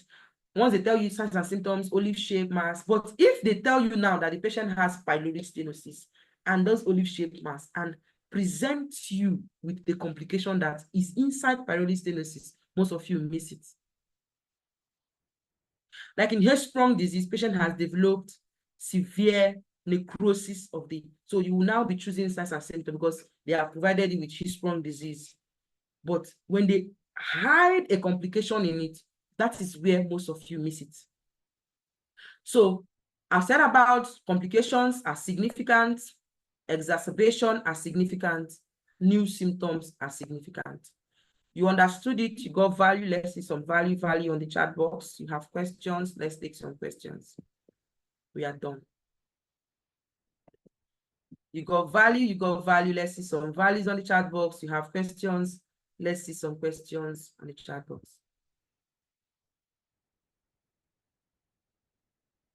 So the way to recognize cues is to carefully read the client's assessment data. So you will take note of everything. The age. Remember I said risk factor. Some things, the risk factor is just age. You can't diagnose a man of fallopian tube pregnancy. It's not possible to diagnose a man of fallopian tube pregnancy. So sex, that is the gender of the patient, is also a factor. So whatever they are reading and they mention a risk factor of that thing, take note. The age of the patient is a risk factor. So there was a question I saw, the patient was just 23 years and it was giving me MI. I said, no, this is not MI. I look at the age, I say, no. I read the question again, I read they say, see, if it was someone else, the person would have chosen MI. But I was connecting the age. I said age. So it's not like a 25-year-old cannot have MI, but you know that this is not a risk factor to the age. So you recognize these things, the data they gave you, every data is significant.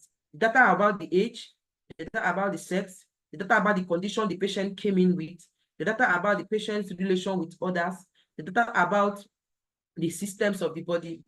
Every data is relevant. But the ones to recognize are the ones that are concerning. So they want you to pick from all those data to pick out the one that is concerning. So developmental age of the patient is also something you have to consider. So somebody will see, if the patient's pulse is 140 beats per minute, but you didn't take note that this patient is a newborn. So some of you don't know the vital signs of the different age. If somebody is an infant and is having a 130 beats per minute, some of you rush and choose it because you didn't take note that this one is an infant. History of one or more acute chronic conditions. So you want to also take note, I said it. The patient has COPD, they are sitting on it. They already have it. Take note that is expected. But if COPD is now getting worse, that's where it falls under the exacerbation form. So even though the patient has COPD, the COPD can start getting worse. Now they start describing the symptoms. Patient has increasing cough. The patient cannot take any position comfortable to breathing. Patient SpO2 is now 60%. Patient is supposed to be 88. At least they come low at 88. And now they're telling you it's 60. So they are telling you that the patient's COPD now is getting worse. So you have to take note of chronic conditions, and differentiate what is concerning and what is expected. It is the one that is expected that usually you guys are always falling into. The one that is not expected is what they are asking you. The one that is concerning is what they are asking you. Then the next is how to strategies to get this recognizing cues. How to know if this is concerning. You want to find out if the client's finding is normal or abnormal. So when they tell you patient has heart failure and the patient has dyspnea, you ask yourself, dyspnea, is it normal or not? Normal or not normal is not normal like general normal. In this condition, is it normal? Is it expected? Is it abnormal? So Bashruta said yesterday, they gave you a condition and they're presenting you with something that is not expected. This person is not supposed to have this condition. It's concerning. Why are you having this condition? So you want to decide if the finding is normal or abnormal. If the client finding is abnormal, then you now determine if it is expected in that scenario or not expected. If it's relevant to the scenario they are giving you. So remember I said, you don't just understand something and dump it on the NCLEX. You have to analyze. It's not because you read that SpO2 is 95 to 100. So whenever you see SpO2, even if the patient has COPD, your own is to just be choosing the SpO2 that's less than 85. That's not how it works. So you must analyze. Is this concerning in this case? If somebody has stroke, if someone has stroke, you expect someone who has stroke to have weakness. So if they tell the patient has stroke and they are telling you about the patient's symptoms, in addition to other symptoms that is concerning, you don't go for lateral weakness. They said he has stroke. So stroke is supposed to have lateral weakness. Decide which relevant client findings are most important. So you have looked at the findings. You have separated the one that is normal and the one that's not abnormal. So the one that is abnormal, is it concerning? Does it require you to follow up? Does it require immediate concern? So if a patient comes in and tells you I have malaria, the patient comes and tells you I have fever, and you know that this person is having malaria, you will not rush up and call the doctor. Somebody has malaria here and has fever. Why? Because you know that the fever is expected. So the common clinical problems NCLEX brings out that requires you the skill of recognizing cues are dysrhythmias, MI, heart failure, respiratory compromise, something has happened, pneumonia, GI bleeding, intestinal obstruction, bleeding, hypotension, hypovolemia, shock. Remember I said shock is presented mostly with tachycardia and restlessness. That's the early sign of shock. Stroke, arterial occlusion, acute kidney injury, compartment syndrome, abdominal trauma, chest trauma, fluid and electrolyte imbalance, DVT, infection, sepsis, and mental health crisis. These are the common clinical problems that they want you to recognize cues. So sources of clinical findings. I've told you already the history of the patient, physical findings, the behavior, the lab, the tests, anything about the patient is very relevant to getting your cues. So the history I already told you. Are they have any present illness? Are they taking any medication? So someone called and said, my mother is having cough. My mom has hypertension and is always having cough. And she takes lisinopril. You already know the problem. If you take the pills, you're going to have some cough to change the medication. But if you cannot link between the cough and the medication, you fail the question. So some medications history is important in the question.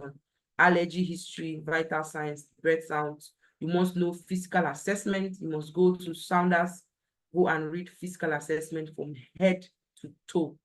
Basically, you just get your answer correctly because you know the findings. So let's see on the chat box. If somebody has too much fluid in the lungs, what are you going to auscultate on the chat box? If someone has fluid in the lungs, if you listen to the patient's lung sounds, what will you hear? Crackles, crackles, crackles. Crackles tells you there's fluid in the lungs. Okay. If someone has air in the lungs, air, just auscultate and there's too much air in the lungs. What will you hear? Too much air in the lungs. Rib friction, no. Air in the lungs. Wheezing, no. Absent lung, no. Roca, no. You see it? You see, that's the problem. Your assessment. Momo, no. So you must go to your patient, you must go to physical assessment page on Sounders. You read it. So if you have an NGN and they say this patient has hyperresonance, they're presenting you with all manner of signs and symptoms of respiratory issues. You know, respiratory issues all have overlapping signs and symptoms. And just because you know crackles belongs to fluid, you go for conditions that will cause crackles. And you know that if there's too much air in the lungs, it causes hyperresonance. So the fact they've told you the patient has hyperresonance, there's air. Conditions that can cause it can be pneumonia. It changes your diagnosis. So your physical assessment knowledge is very important in NGN. Alcohol use, when you say the patient uses alcohol, it helps you to look at withdrawal syndrome. It helps you to look at withdrawal syndrome. If someone is having obstruction in the airway, usually they present two things, stridor and wheezing. Wheezing is for someone whose bronchioles is constricted, but air is forcing itself in through that constricted airway. So it's giving that wheeze sound because air is forcing in. So it's always as a result of bronchoconstriction. When you have wheezing, it's something that is causing it must be bronchoconstriction. But when you have stridor is given when there is an obstruction, maybe in the trachea, by epiglottitis, inflammation, or anything. It's stridor, and it is life-threatening. So with these informations, you add up the basic metabolic panel, the CBC of the patient, X-ray of the patient, the CT scan of the patient, might be just what you need to recognize cues. So I've shown you the items already. We have the items that they usually use to ask you to recognize cues. Sometimes it's highlights. They want you to highlight the findings that is concerning. Sometimes they want to do the drop down. They'll drop down the box and say choose in terms of what is this thing called? Bow tie. You drop down and say select the one that is, Sometimes they may use the multiple response and they may use the drag and drop. They want you to drag what is concerning and drop, drag it, drop. Then other variations can fall under highlights, drop down close, drop down rationale, drop down in table, multiple response, where they will say identify 4 findings that is concerning. That is the multiple response, select number. N means number. So they want to select the number of questions or topic that is concerning, right? Okay. They want you to analyze cues. That's the cognitive skills, where in analyzing cues, that is where your signs and symptoms is very, very important. Remember I said the 5 things you need to know, risk factors and causes. The second one is assessment. You must know the assessment. If NCLEX presents you with tuberculosis and Hodgkin lymphoma, if NCLEX presents you with tuberculosis and Hodgkin lymphoma, it takes you to know Hodgkin lymphoma very well and tuberculosis very well to know the one the patient is having. And the only thing that is going to decipher it in most cases is the lab. If the patient is having Hodgkin lymphoma, you see a red Steinbach cells in their biopsy, in their blood check. And then if the patient is having tuberculosis, you see AFP test will show positive. But it's in terms of signs and symptoms. This one has night sweat, this one has night sweat. This one has fever, this one has fever. This one has lymphadenopathy, the other one has axillary lymph node, right? This one is going to cause cough, this one is going to cause cough. So if you're basing them on symptoms, you will fail it. So in analyzing cues, most times they want you to recognize cues that is significant to the condition that you are suspecting. So let's say the condition the patient had was Hodgkin lymphoma, and they know that tuberculosis looks like Hodgkin lymphoma. So they will bring tuberculosis and Hodgkin lymphoma and say, in these conditions, where will you see them? Fever. Will you see it in Hodgkin lymphoma and tuberculosis, or in only tuberculosis? So where your knowledge of assessment comes in very well is in analyzing cues. So it's a cognitive skill nurses use to interpret the cues recognized in a clinical scenario. Then you establish the significance of those cues to support determine supporting and opposing manifestation of an evolving client's condition. So when these cues are relevant, I tell candidates that the one that goes with the highest tick is usually the answer. But sometimes, because you don't know, you're not sure. If you follow that my trick, you will fail. You only know it if you're very, very sure. So they can test in analyzing cues with the data they are giving you. So you want to ask yourself, what do the relevant data mean or indicate at this time? Being in middle age, having bowel recession, having increasing abdominal pain, they will describe the abdominal pain. So most conditions, when you read it, don't just take note that this patient has chest pain. If you have MI and pericarditis, I want to see on the chat box, what is the pain of MI? What is the pain of pericarditis? How is it described? They don't just have chest pain. So that's when I said, if you're taking note of signs and symptoms, take note of it very well. In MI, it's a crushing pain that is crushing on the chest, and it does not get relieved by anything, changing of position, standing up or walking around. But pericarditis has a pain that is modified with position. So when you lean forward, pericarditis pain reduce. So when they describe the pain, sometimes it also helps you to decipher the condition that has it. Vomiting, some vomitings are described, projectile vomiting. It gives projectile vomiting further describes the type of vomiting. So you want to take note of this assessment. It will help you in analyzing cues. Yes, MI is crushing and radiating to the shoulder. So it's not just by saying there's chest pain.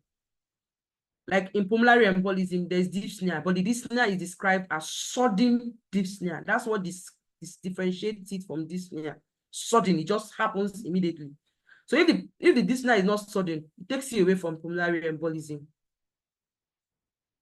So you want to know how these things are described in bowel sounds, these data, paralytic, you just group them together.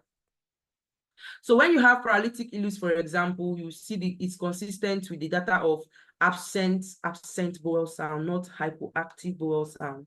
So the bowel sound is not heard. In hypoactive, it means it's heard but it's low. In this paralytic illus is, so if they present you with constipation and paralytic illus, can you differentiate the both?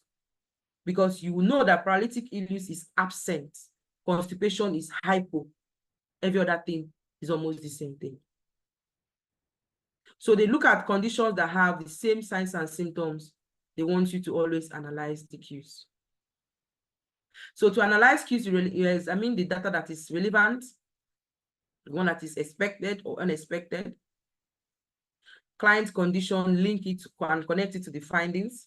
Ask yourself, what do these findings mean and what is happening to the client? Are these findings going to support or oppose the client's condition? So you want to decide if other information in the clinical situation will establish the significance of the findings within the context of the bigger clinical picture. So in the analyzing cues, you are using it to confirm whatever you are seeing. So when it goes bigger, they explain it further. You are getting in line. So in the first question, you recognize cues. I recognize that this patient has post-traumatic distress syndrome. They say, which findings is concerning? I'm concerned about the patient being hopeless. I'm concerned. Hopelessness means you want to commit suicide. You have post-traumatic distress syndrome, but you telling me you are hopeless means you want to commit suicide. So they may give you the difference between suicide and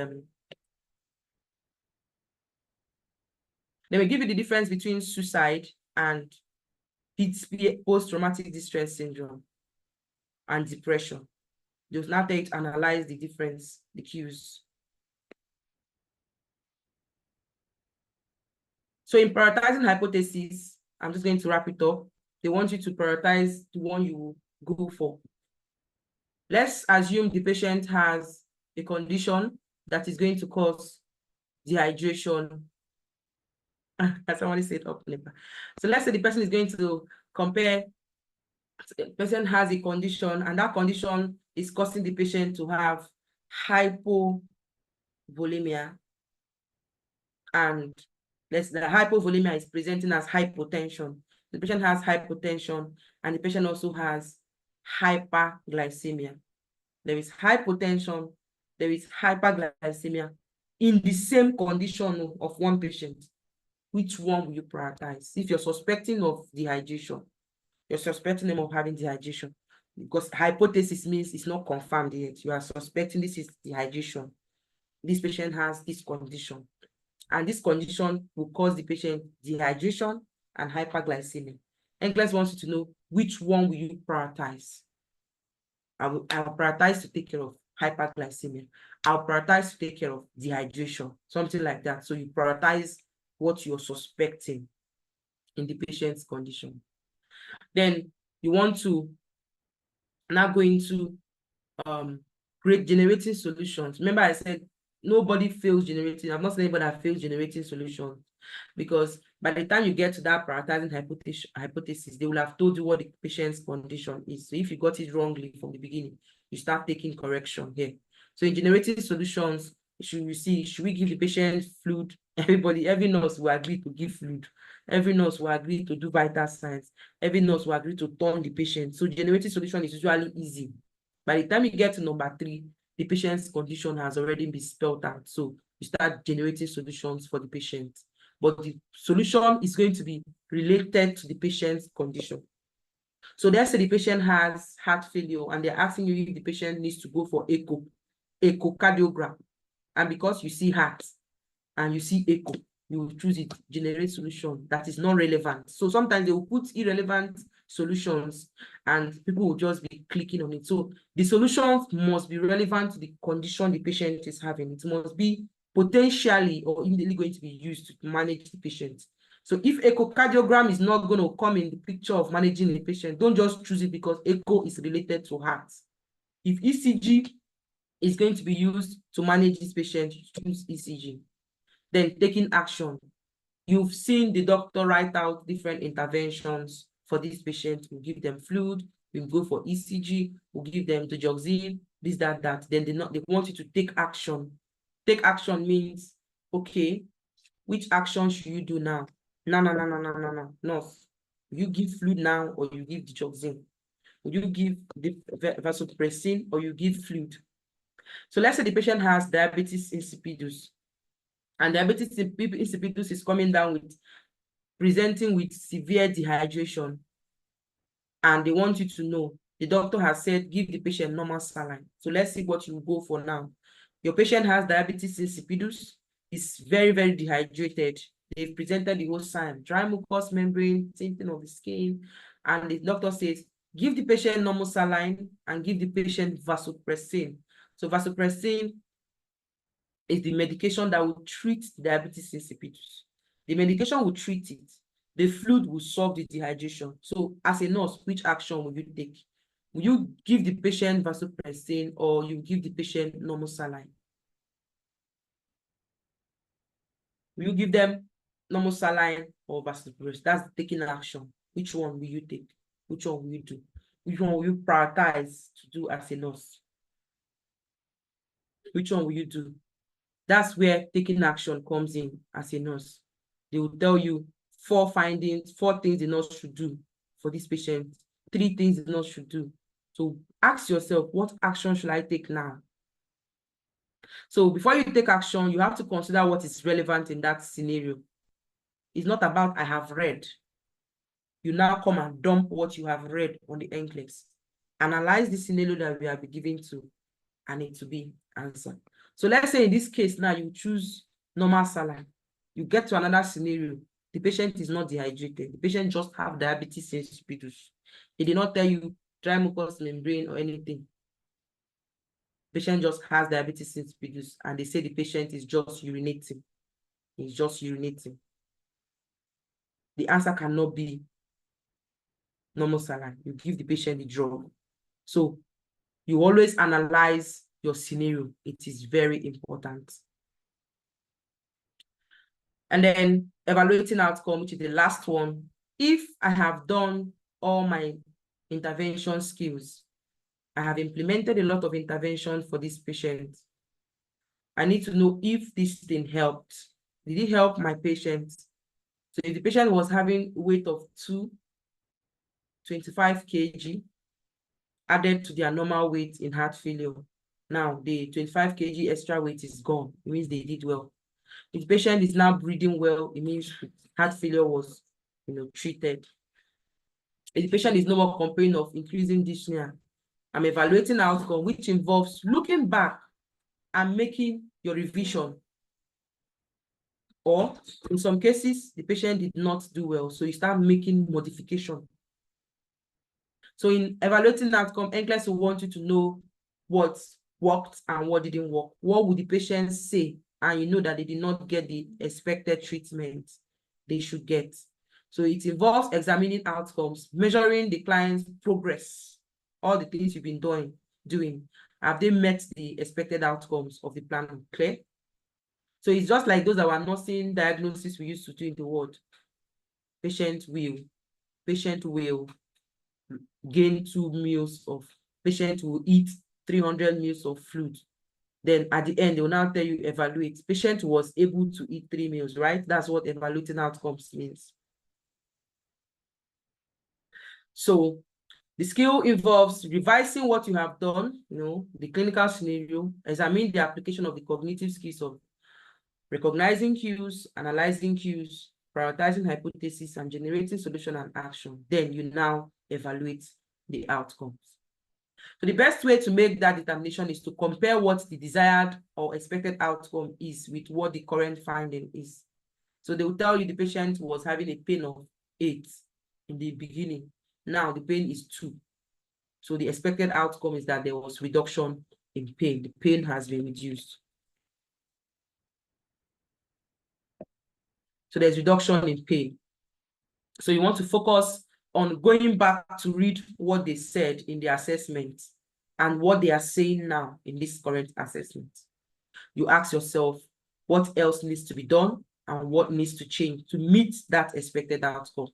If you're still having fluid gain, they may ask you, what next will you do? It means the patient did not reduce their fluid.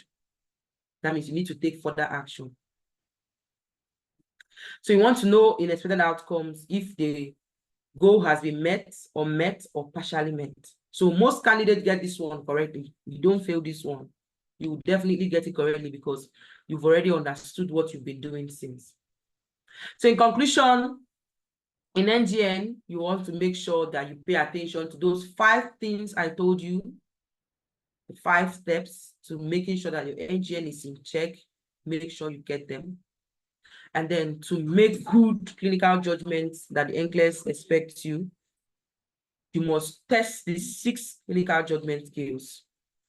Calm all the time, paying attention to you and your ability to recognize cues, your ability to analyze cues. If you're failing in analyzing cues, you work more on the signs and symptoms of the patient's condition. Thank you all for staying put. I think you guys are just too awesome because we are just on almost 2-hour stretch. I appreciate you all. Thank you for joining me on this lengthy lecture. Let's see so much updates. Let's see some updates. Is there any improvement in the knowledge you have? Did it help you? You have anything to tell the Decency NCLEX Academy? We are going to practice some questions. But Rita, are you there? So we're just going to take one case study. Yes, we're going to take one case study and practice. So you got value. Let's see some value on the chat box. The only way I'm going to know you got value is when you get your answer correctly. If you get your answer correctly, Well then done. thank you so much. But Rita is here. She's going to give us some questions. So just prove to her that Stella taught you well, please. But Stella taught you well and you got it. So you're going to get her questions. Thank you so much. I appreciate you all. So let's give room to Boss Rita's questions. Okay, you're all welcome. Well done, boss. The lecture was well appreciated. So we'll be taking just 1 or 2 questions. Let me share my screen. And like boss has told you that there are varieties of NGN questions from the the standalone questions and the others. So we also have different question types like we'll be seeing, and I know Boss has done justice to most of them. He has told you about the appropriate and not appropriate type of question type and the likes. So we'll be attempting just this question. We actually wanted to do up to 10, but the lecture being a very informative one has taken a lot of time. So we'll just take one question, and you're going to be putting it on the chat box, appropriate or not appropriate, for each of them. That is after after taking this the history, the nurse's note in history. And remember, combining NCLEX is not being learned in alone. You know, you use what you learned yesterday plus what you learned today. Join them together, then you'll be able to make something out of it. So we want you to read through this question and then using what you have learned, what Stella has taught you to prove yourself at this point. So let's try or attempt this question. We are done reading. Let me see a yes on the chat box.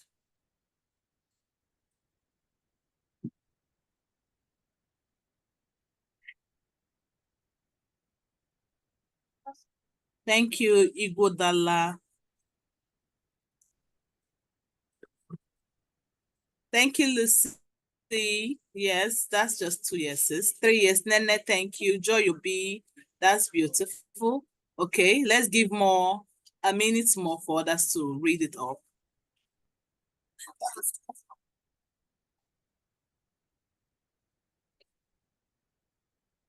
Okay, that's more yeses. Thank you, Sonia. Thank you, Fumi. Thank you, everyone. Okay, that's fine. Now we'll move over to this part of the instructions. This is where we have the instruction for each potential intervention. After reading this, and yesterday I told you this is a very short one, and then we are not having a long passage. If we're having a long passage, we'd have talked about reading it to understand, just like we said. So this is just, we are going to read this, and I'm sure we'll be able to understand what this question is telling us. Isioma is raising her hand.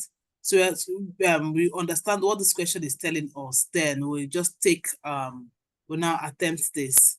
So they said the nurse is caring for an 18 years old client.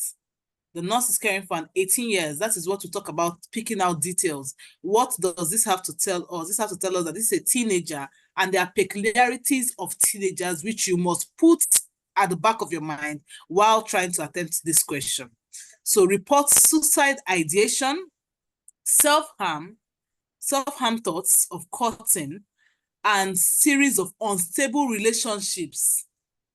Okay, appears emotionally liable, states my family is going to leave me. People always leave.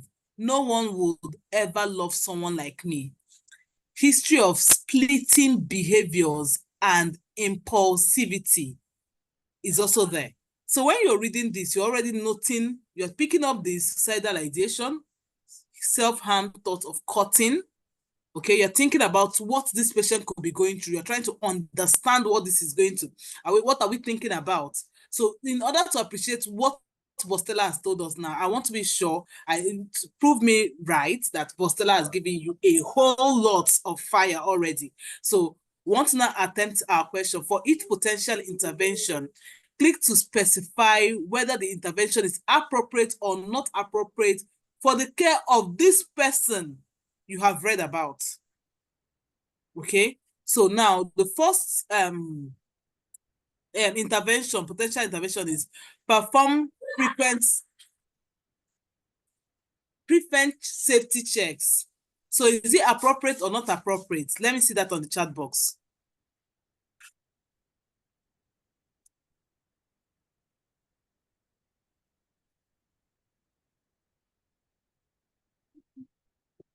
Okay, I can see a lot of appropriate. Okay, that's beautiful. That's beautiful. We want to be sure we are carrying everyone along, both those who are just new to the NCLEX and our old NCLEX candidates. Okay, the next one, remember, you do not follow crowd. If you think it's inappropriate, you say it's inappropriate.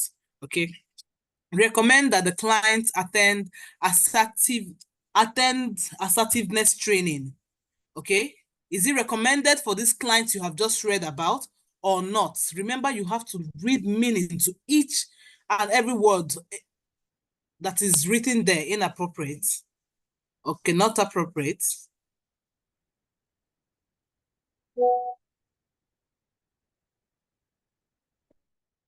And the third option or potential action or intervention, encourage the client to track emotions in a mood journal, like get a journal and write it down. Is it appropriate or not? Encourage the client to track emotions in a mood journal. Okay. Is it appropriate for this client you have just read about or inappropriate? Let's see that on the chat box. Thanks for the fire. Thank you. Not appropriate. Is this not appropriate for this next question? Appropriate. Okay, appropriate, not appropriate, appropriate, okay. Appropriate. Don't copy anybody, oh. Yeah, I can see inappropriate.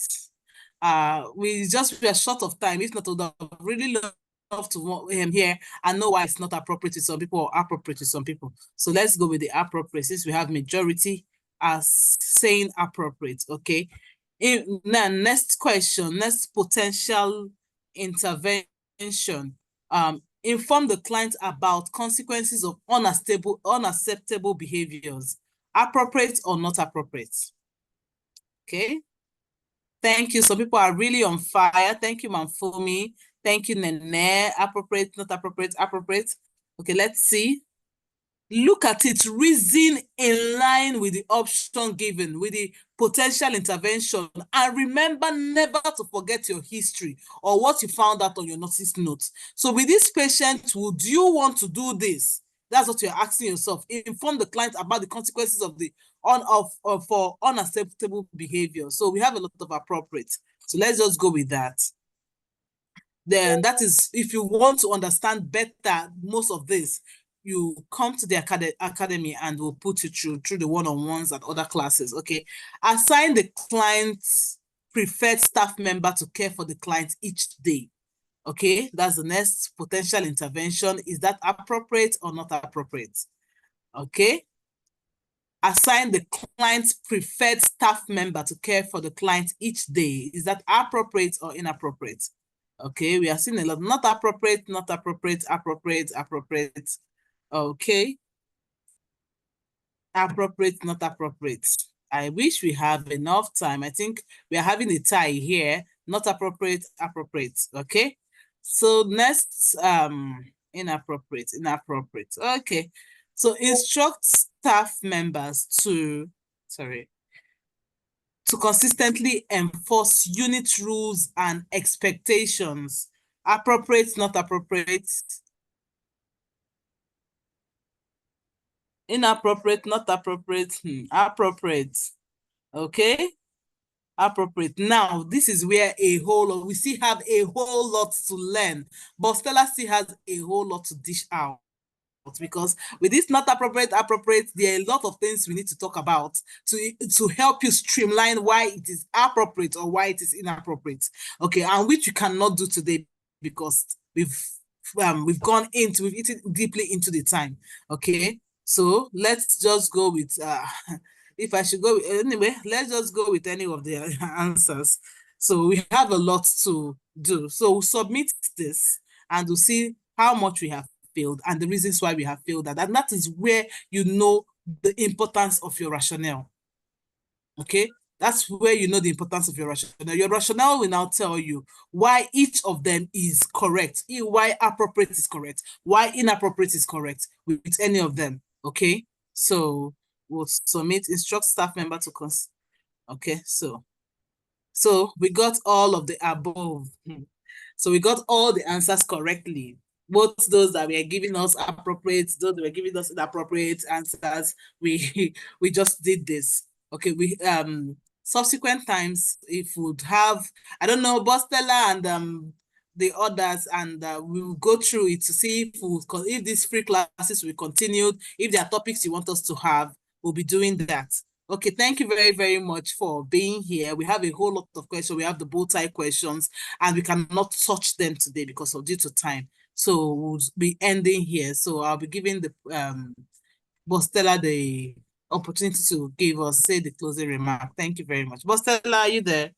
Thank you so much, Boss Rita. Let's give her some fire on the chat box. Please let's show some fire emojis. She has helped us this night to analyze some questions, and I'm proud of you all. You proved to her that I taught you something in the NGN. You proved to her that you were attentive with Boss Stella Mary's lecture, and that's awesome. So one of the secrets in NCLEX is what? Paying attention, making sure that you're putting in details into consideration. Thank you, Boss Rita. So I don't know if Boss Zano Lizzie is here. Let's appreciate Boss Lizzie. She gave us this wonderful teaching we had. She was the one that composed the slides. In Decency Academy, we do not work individually. Decency Academy is not centered on one person. We work as a team. And she is one of our team members that has helped us to put these slides together. Thank you, Boss Lizzie, if you're here. I want to spotlight you. Then please, we have this lecture. Boss Lizzie, can you raise your hand so we can see you? And so we have you, the academy. If you are joining late, in the beginning of this lecture, I told you how the Decency NCLEX Academy runs. Decency Academy is owned by Boss Decency. Okay, Boss Lizzie is here. Please pause here or mute Boss Lizzie. Decency Academy is owned by Boss Decency, Nidikachi, and he has helped many nurses for over 7 years now. We have helped more than 10,000 nurses to migrate to Canada, US, UK. We have classes that can benefit you at any stage you are.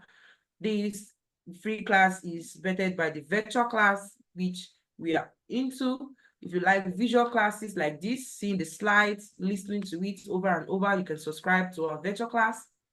If you're waiting for your ATT, maybe you've started the NCLEX process, you're waiting for CES report, you can join the rebranded class where we take our time to dissect system by system. If you've gotten ATT, you subscribed, you've scheduled your NCLEX, you want to go for about to test class, this class drills you to write your NCLEX. If you're just hearing NCLEX for the first time, you want to know about the content, you'll be hearing content, then you can subscribe to the content class 1, you move to content class 2, then you master your content with mastery class. At every stage in the NCLEX process, Decency Academy meets your criteria, meets you. Then if you're the kind of person who is about writing, you want someone to analyze you, you don't know how well your content is, you want someone to give you more ingredients, then you can subscribe for the one-on-one coaching. Now, one-on-one is not for someone who just wants to study NCLEX. One-on-one is for someone who is doing something, is about writing. So we already prefer you come 2 months, 3 months before your exams. Don't come 1 month to your exams, so that if we see something we want to correct, you will be having time to work with the instructor to make some changes. So hit us, we have our flyers. Boss Rita has dropped them on the virtual, in the chat box. We have our number, we have our email. If you've passed your NCLEX, you want to reach out to us, we also have services for employment. You can file your immigration visa. Decency Solution does that for you. So rebranded class, someone said rebranded class is for someone who has done content and mastery, and you're looking for where to stay because your CES report is not yet ready, or your rebrand or your ATT is still not out. We ask you to dwell in the rebranded class. We dissect lectures system by system. So we have emails. Please drop the email on the chat box. We have decencynclassacademy@gmail.com. We have our phone number.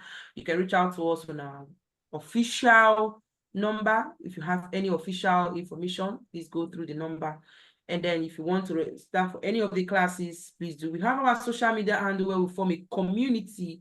We have a community on Facebook, we have on Instagram, and we have on Telegram. Telegram being the most, is the largest community we have. So you want to join either of our communities so they can also reach out to us through this medium. I don't know if Boss Decency is here. Boss Lizzie, are you there? Are you still there? Boss Decency, are you there? You want to say 1 or 2 things? Boss Tolu is around. Boss Tolu is around. Okay, let's unmute Boss Tolu. She is our Director of Education. She is the one that coordinates our activities. Boss Decency is also around, so we have a lot of So we have our Director of Education. This virtual class is coming because of her approval. So she may want to say something to us. Let's unmute her. See her here, Tolu Ajayi. Please, boss, put Chinyere, please unmute boss Tolu Ajayi, please.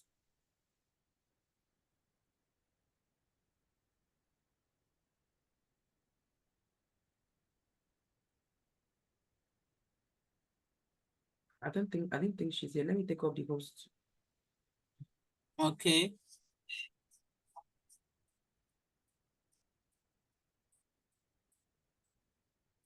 Boss Tolu, you can unmute yourself now. Thank you. Hello, everyone. We're so happy to have you all here, and thanks for joining us for these classes. I believe you've gotten like a lot of value today. I believe you've learned a lot. And of course, like Bostella said, we have so much classes in the academy, and we have more of this in all our classes. And we're dedicated to excellence. Like excellence is a standard. Excellence is that standard that we want to achieve, and we've been achieving over the years. So you can be sure of excellent services. You can be sure that we're driving you, giving you all it takes to pass your NCLEX, giving you all the support, all the knowledge you need, and every step of the way we are with you. So we're going to be having this sometimes, and then on our Telegram group, we're going to make it more active, and we're going to be having some class discussions there as well sometimes. So you can invite friends, invite everybody, you know, when you're thinking about NCLEX, you're thinking about Decency NCLEX Academy. So thank you once again for joining us, not to take so much of your time. And we hope to see you in our classes. We hope to take this ride with you and record more excellent results and amazing results with you all. Thank you for joining us. Have a good and lovely night. Thank you, boss. Okay, good night, fam. Good night, wherever you're joining us from. Thank you for joining us. We love you and we appreciate you.